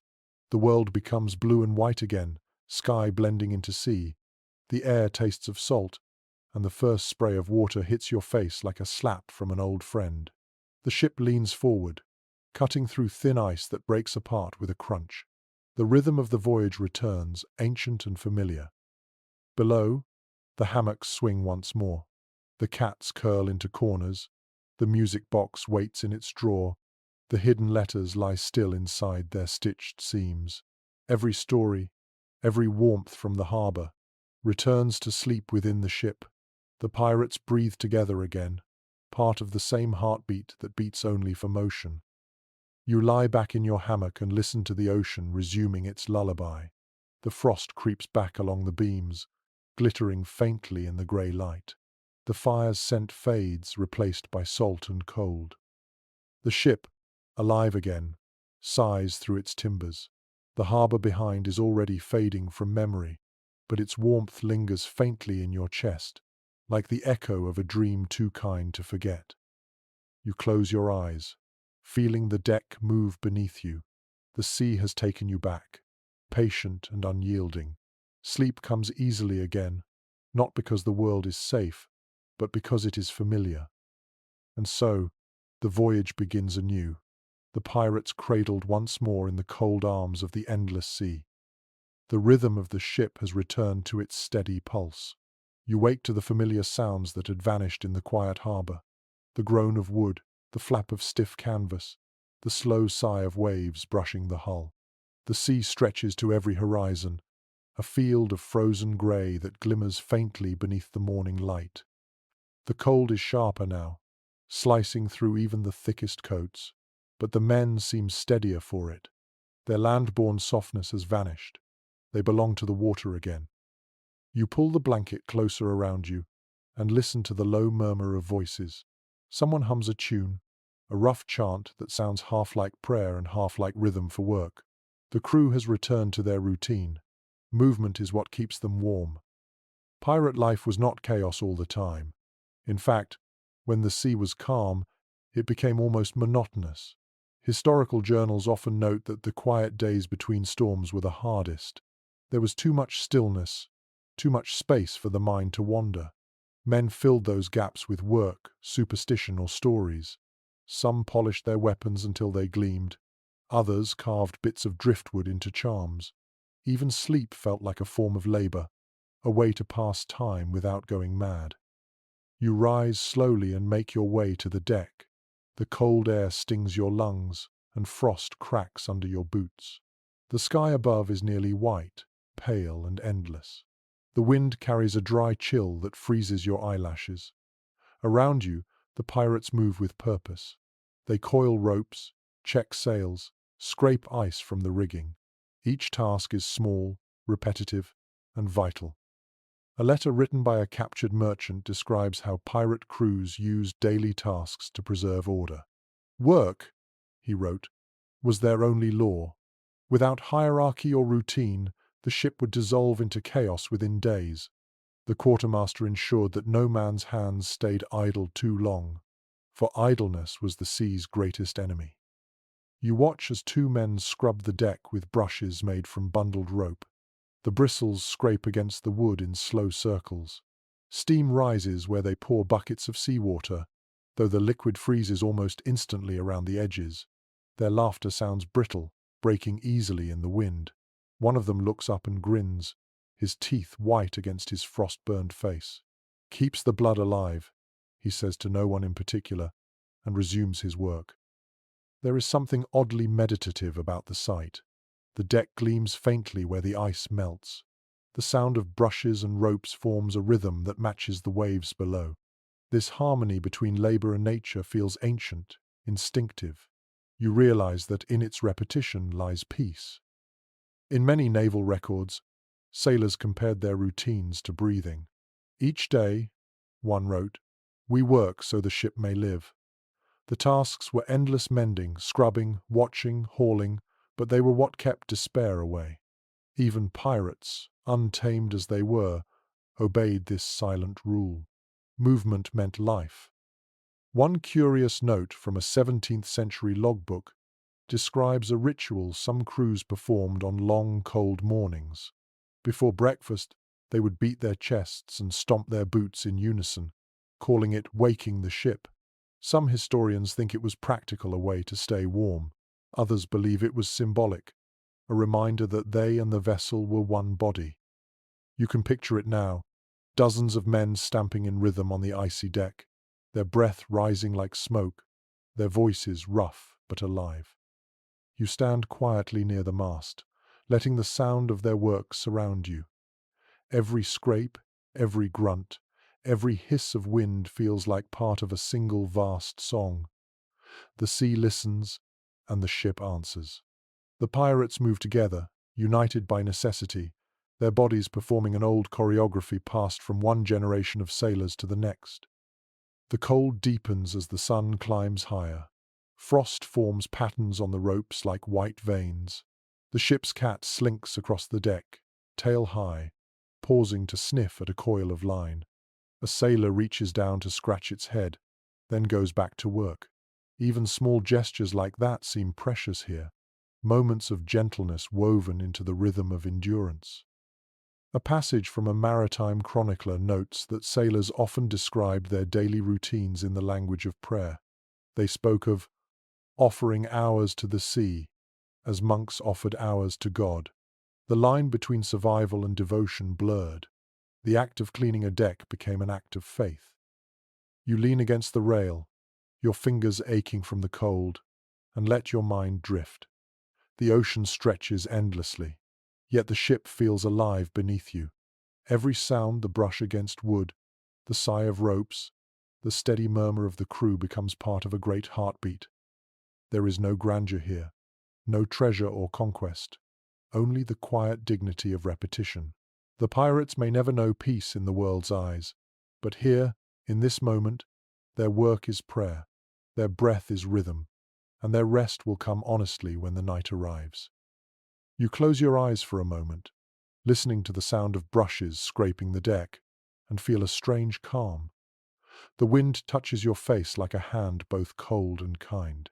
The sea hums beneath you, ancient and endless, and you realize that every motion, every pull of rope, every swing of brush has carried you closer to understanding why they could sleep so well, even in the coldest nights.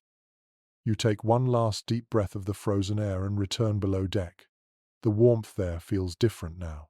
It is not comfort but reward, earned through motion, through effort, through faith in the rhythm that never stops.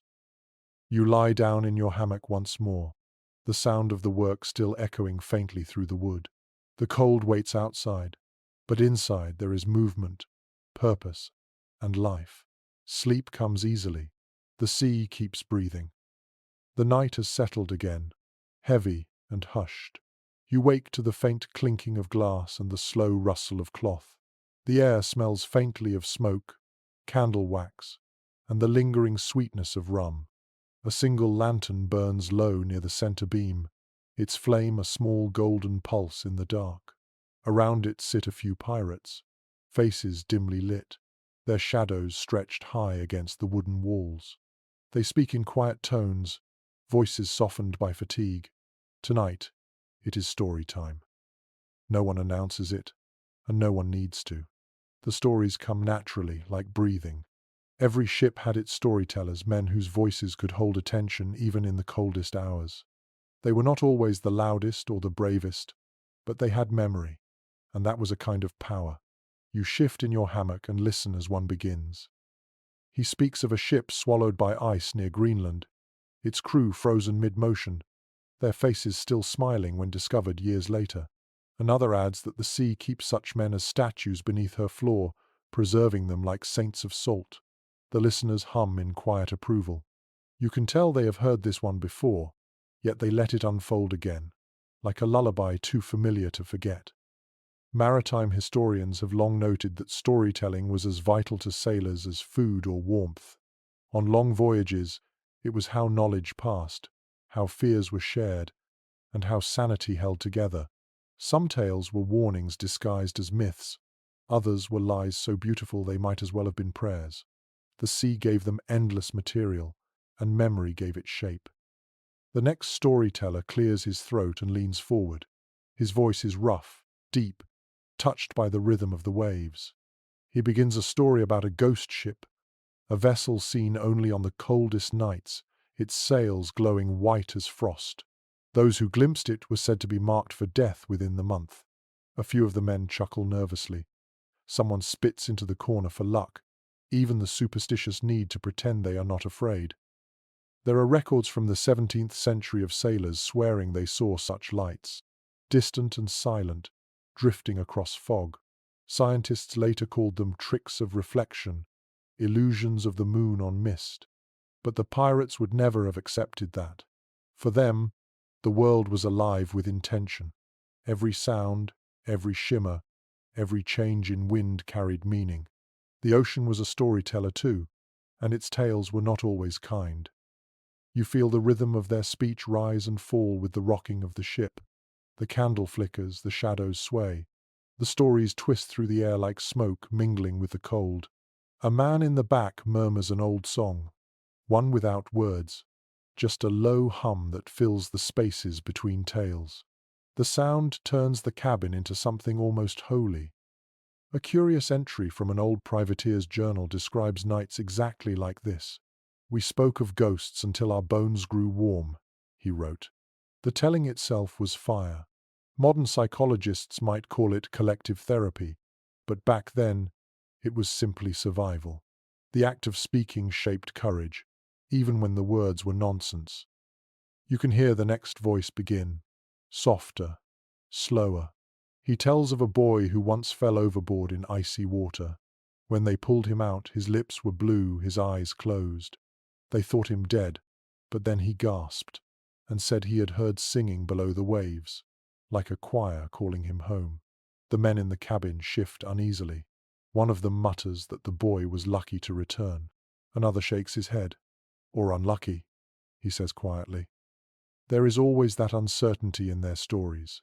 The sea gives and takes without reason, and the pirates have learned to live inside that paradox. They tell tales not to explain the world, but to make peace with its mystery. A scholar once observed that pirates shared stories as democratically as they shared loot. No voice held more authority than another. The captain could be interrupted by the youngest deckhand if his tale dragged too long. Everyone's fear deserved equal time. You see that dynamic now. The ebb and flow of attention, the laughter that follows exaggeration, the respectful silence when the ending turns solemn.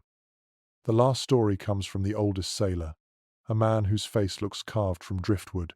He speaks slowly, choosing each word as if it costs something to release. His tale is not about gold or ghosts, but about sleep itself. He says the sea dreams of every ship that crosses it. Each vessel leaves a shadow behind, a reflection that never fades. When the wind stills, those shadows rise to the surface, trying to return home. He pauses, letting the image settle. That's why the water glows sometimes, he adds. Those are the dreams of the drowned. No one laughs this time. The cabin falls silent, filled only by the sound of the ship shifting in the waves. You can feel a quiet reverence, the kind that comes only when truth and imagination blur together. A ship surgeon once wrote that belief itself kept sailors sane. Faith in stories, he noted, is the same as faith in sleep. Both are surrender. You understand that now. These tales, whether true or not, are the crew's way of releasing their fear before closing their eyes. The lantern burns lower, the voices fade, and the last sound is a whisper of breath as the men drift off one by one. The candlelight trembles, then steadies, painting faint halos across the beams.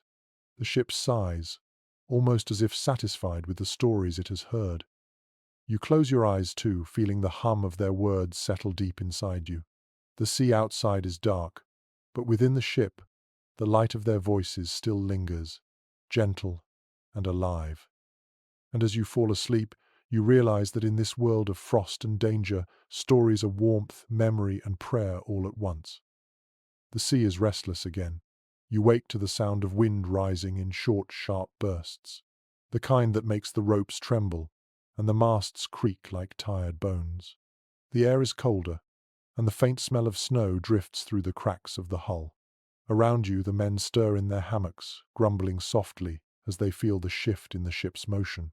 The calm of storytelling has vanished. The ocean is impatient once more. The pirates move quickly, practiced and silent. In moments like this, there is no shouting, only rhythm. They pull on boots, tie scarves around their faces, and climb toward the deck. You follow, feeling the temperature drop with every step upward. When you reach the top, the sky hits you like a wave. It is wide, wild, and full of white breath. Snowflakes whirl sideways through the air, not falling but flying, slicing across the deck in thin silver streaks. The sea churns beneath the ship, dark water rolling under the veil of snow. It is a dangerous beauty. A storm is building, not one of thunder, but of cold and wind. The pirates know the signs.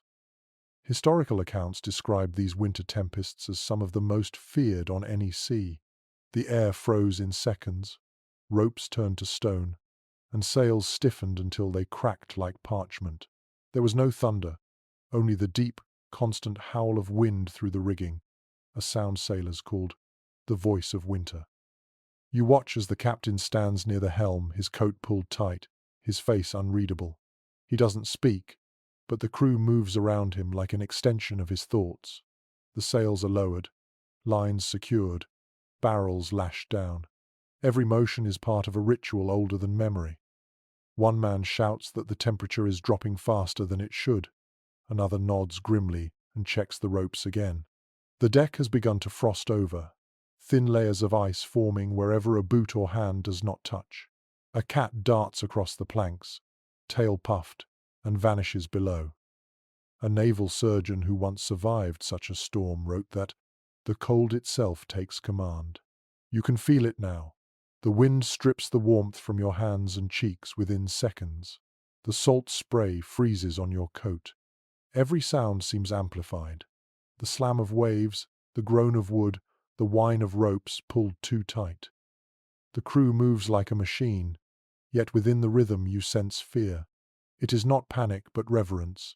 They know that no man commands the sea tonight. Even pirates, who defied nations and kings, bowed to the weather when it came with this kind of power. One curious letter from a captured buccaneer describes how his ship survived a similar storm by listening to the sea.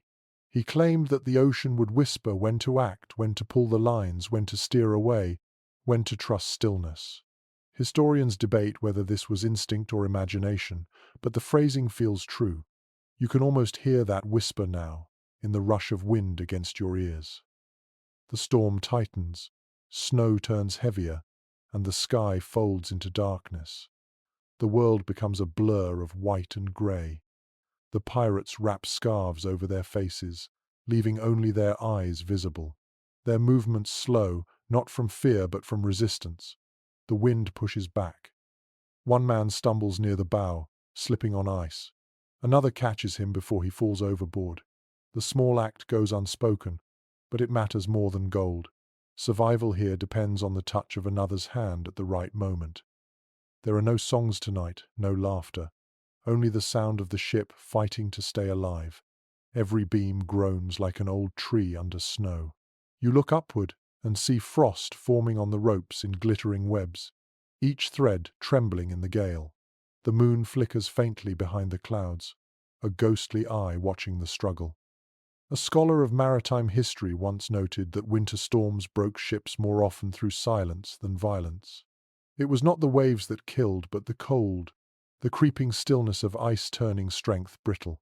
You understand that now as the wind pauses for a heartbeat and the world seems to freeze in place. Then, with a roar, it starts again. The pirates work without pause, their breath visible in the air. The captain grips the wheel so tightly his knuckles shine pale in the dark. He leans into the motion, guiding the ship with the patience of someone who has bargained with the sea before. Below deck, the hammocks sway violently, chains clinking against beams. Water seeps in from somewhere near the hull, pooling across the floor. The men who are not on deck gather to bail it out, their hands red from the cold, their movements mechanical. Someone hums under his breath again, that same wordless melody you've heard before. It keeps rhythm with the waves. Time blurs. The wind rises and falls in uneven cycles, as though the sea itself is breathing too hard. Hours pass unnoticed. The pirates' faces grow white with frost. The cold steals the edges of thought. The world reduces to motion, pull, hold, wait, breathe. At last, when it seems the storm might tear the ship apart, the wind falters. The air lightens. The snow slows to a soft drift. A faint grey glow returns to the horizon. The men stay still for a long moment, as if afraid to believe it's over. Then one begins to laugh quietly, more relief than joy. You exhale without realizing you've been holding your breath. The ship creaks, battered but alive. Ice coats its sides, but the sails still hang. The masts still stand. The pirates move again, checking ropes, freeing frozen pulleys, murmuring thanks to no one in particular. A note found in the log of an old whaling ship captures this feeling perfectly. When the sea shows mercy, we do not cheer. We whisper. You understand why. The silence after a storm feels too fragile to break. You turn your eyes upward once more. The clouds are thinning, and the faint outline of the moon emerges again. It looks softer now, blurred by frost, as if smiling. The pirates go below deck one by one, their bodies shaking with exhaustion. You follow, the heat of the lanterns feeling almost unreal after the wind. The air smells again of life, sweat, wood, and smoke. No one speaks. The creak of hammocks replaces the roar of waves. You lie down, still feeling the rhythm of the sea in your bones. The cold lingers, but sleep comes quickly. The ship breathes beside you, tired but undefeated. Outside, The ocean settles, rocking its children back toward dreams. Morning breaks slowly, pale and uncertain. The storm is gone, leaving a strange calm in its wake. You open your eyes to the faint gleam of frost melting on the beams above. The ship drifts gently now, its timbers sighing as if relieved. You can hear soft murmurs of movement, men stirring, stretching, reacquainting themselves with the ordinary world. The air smells faintly of salt and smoke, sharper now that the wind has quieted. You push yourself upright and feel how heavy your body has become, weighed down by exhaustion and the memory of fear. Around you, others move carefully, as though afraid that speaking too loudly might wake the sea again. One pirate sits near the hatch, sharpening his knife on a piece of stone. The slow scrape of metal on grit fills the silence. Another hums a tune, almost too soft to hear. The rhythm of their work feels fragile, like a heartbeat after illness. A diary recovered from a 17th century wreck describes this same silence after storms. "No man speaks much," the sailor wrote. "We count what lives remain, and remember the ones that do not." The words fit perfectly here. The crew seems smaller today. You can't tell who is missing, but the space between hammocks feels wider, as if the air itself has thinned. Loss was constant in this world. Historians note that pirate crews rarely kept written memorials. They buried their dead in the sea, unmarked and wordless. The ocean was both their cradle and their grave. A man might be remembered for a few nights in whispers, and then the tide would take even that memory away. You watch as the quartermaster pours a small measure of rum into a tin cup. He raises it toward the ceiling, says nothing, and drinks. The others follow his gesture in silence. It is not a ceremony, not really just habit, an instinct born from the need to acknowledge survival. The smell of rum spreads through the cabin, rich and heavy, warming the cold air. One sailor murmurs a few words in another language, perhaps a prayer. Another rubs a charm carved from bone between his fingers. You realize that even pirates, who claimed no gods, found their own ways of speaking to the unknown. A curious note from a French surgeon's log mentions that after storms, crews often reported strange dreams. Some dreamed of calm seas that stretched forever. Others saw lights beneath the water or faces in the waves. The surgeon dismissed these as exhaustion, but his words carry wonder. Perhaps the sea lets us look into her thoughts when she has finished being angry. You glance toward the narrow window and see that the water outside has changed color. It is no longer gray but greenish-blue, clear enough to glimpse movement below. The sun breaks through for the first time in days, its reflection turning the surface into glass. For a fleeting moment, it feels as though the world has begun again. The men notice it too. They drift toward the light, leaning against the walls or resting near the hatch to feel the warmth. The quiet fills with breathing, with small sounds of comfort, someone cracking his knuckles, another sighing softly, a cat stretching on the floorboards. There is beauty in their stillness. For once, no one rushes to work. They simply exist, alive in the fragile space between chaos and calm. A British chronicler once wrote that sailors cherished these rare mornings after storms because the ship seemed to breathe forgiveness. The phrase stays with you as you look around the cabin. Every plank glows faintly in the light. Every hammock sways with soft rhythm. It does feel like forgiveness earned through fear, sealed by silence. The captain appears at the doorway, his face pale but composed. He surveys the room for a moment before speaking. "She's holding," he says quietly, meaning the ship. "We'll mend what's broken."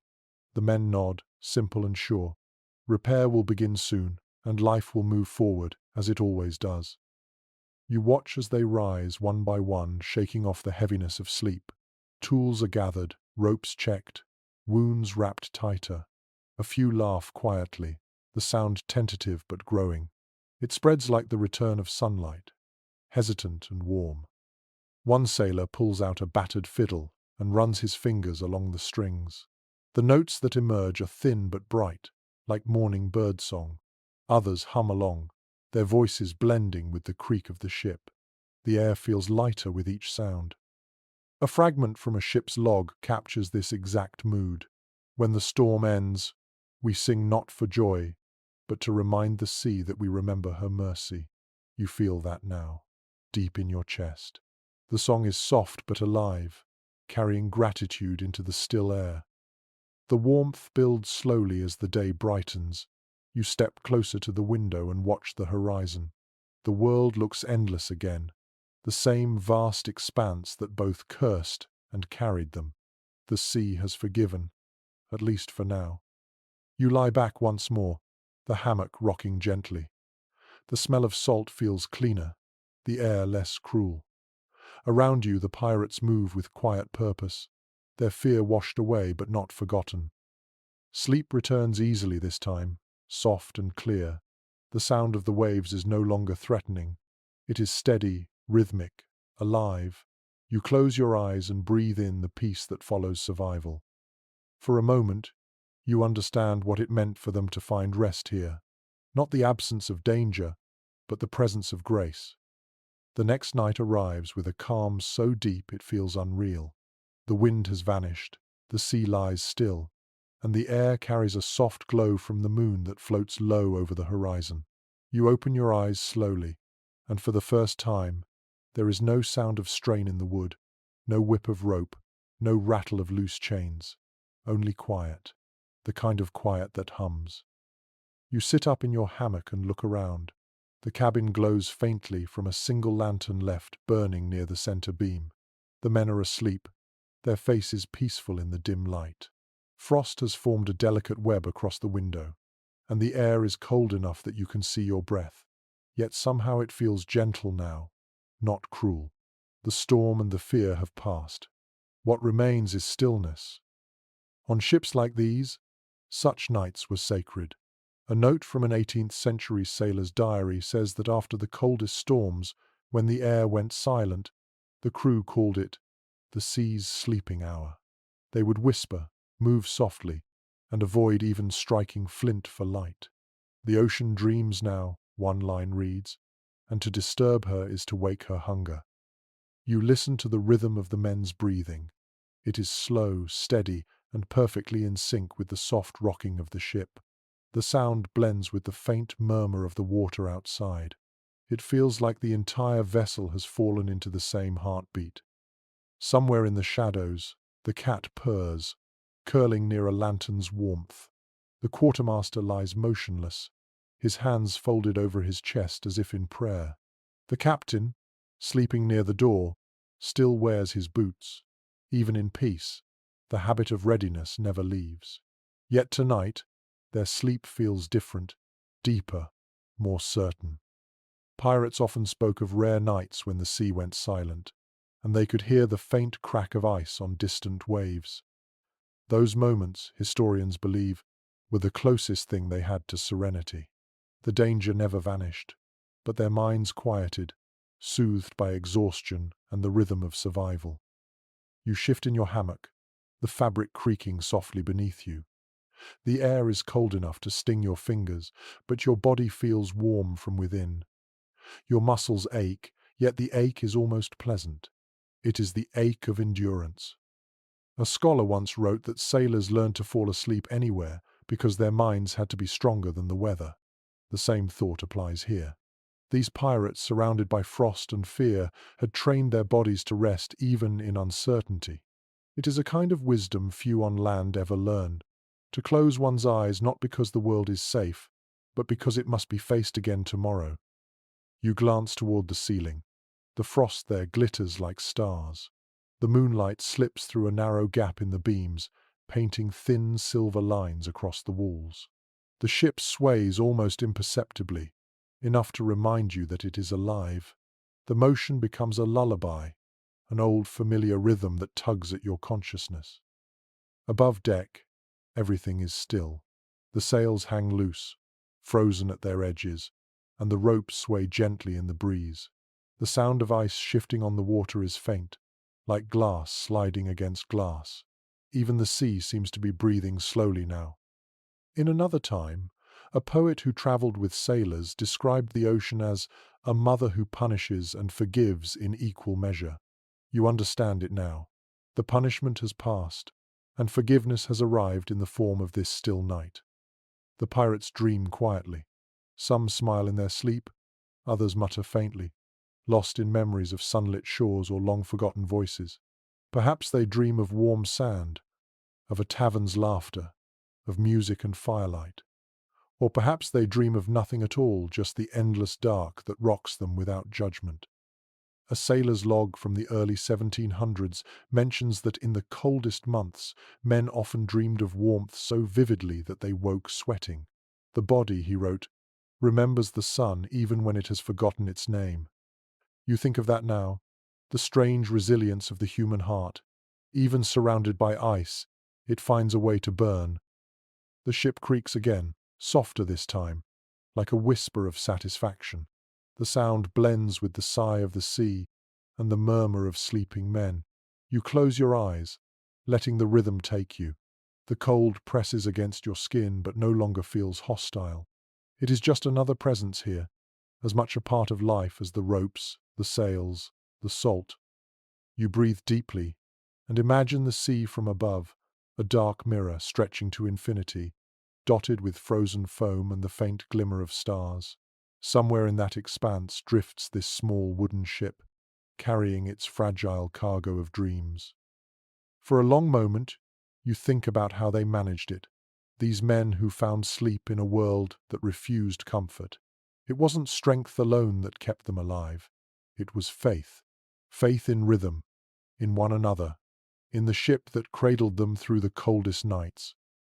You pull the blanket tighter, your body heavy with warmth and fatigue. The sea hums softly beneath you. The lantern flickers once, then steadies. Outside, the moon begins to set, sinking toward the horizon. The water reflects it perfectly, so that for a heartbeat, it looks as though the world has two moons, one in the sky and one sleeping in the sea. You watch until your eyes grow heavy, until the sounds fade into quiet. You think of all that has passed. Storms, songs, silence, warmth, fear, laughter, and the strange peace that comes only to those who have survived both darkness and cold. Your breathing slows. The ship sways once more. The frost glimmers faintly as if listening. And finally, you drift away into the same deep, steady sleep that carried those pirates through their longest nights, safe for now in the arms of the sea. The ship grows smaller in your mind now. The sound of waves softens until it is nothing more than a faint rhythm somewhere deep inside you. The frost fades. The lantern's glow dims to gold, then grey, then to the gentle dark behind your eyelids. You breathe slower, deeper, the way the pirates must have after long nights of cold and work. The sea, once endless and merciless, becomes calm. Its voice quiets to a whisper. It is no longer an enemy or a trial.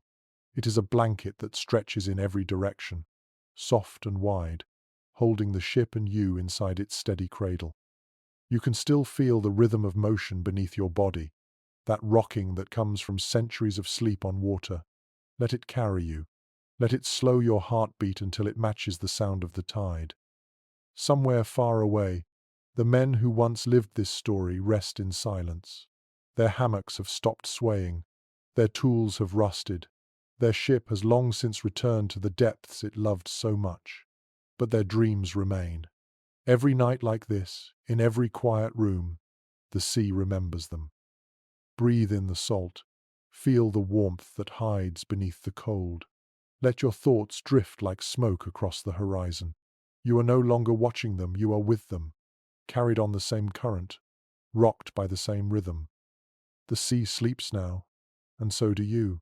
The world outside fades until all that remains is stillness and breath. You are warm, safe, and floating. The storm is over. The journey is done. Sweet dreams.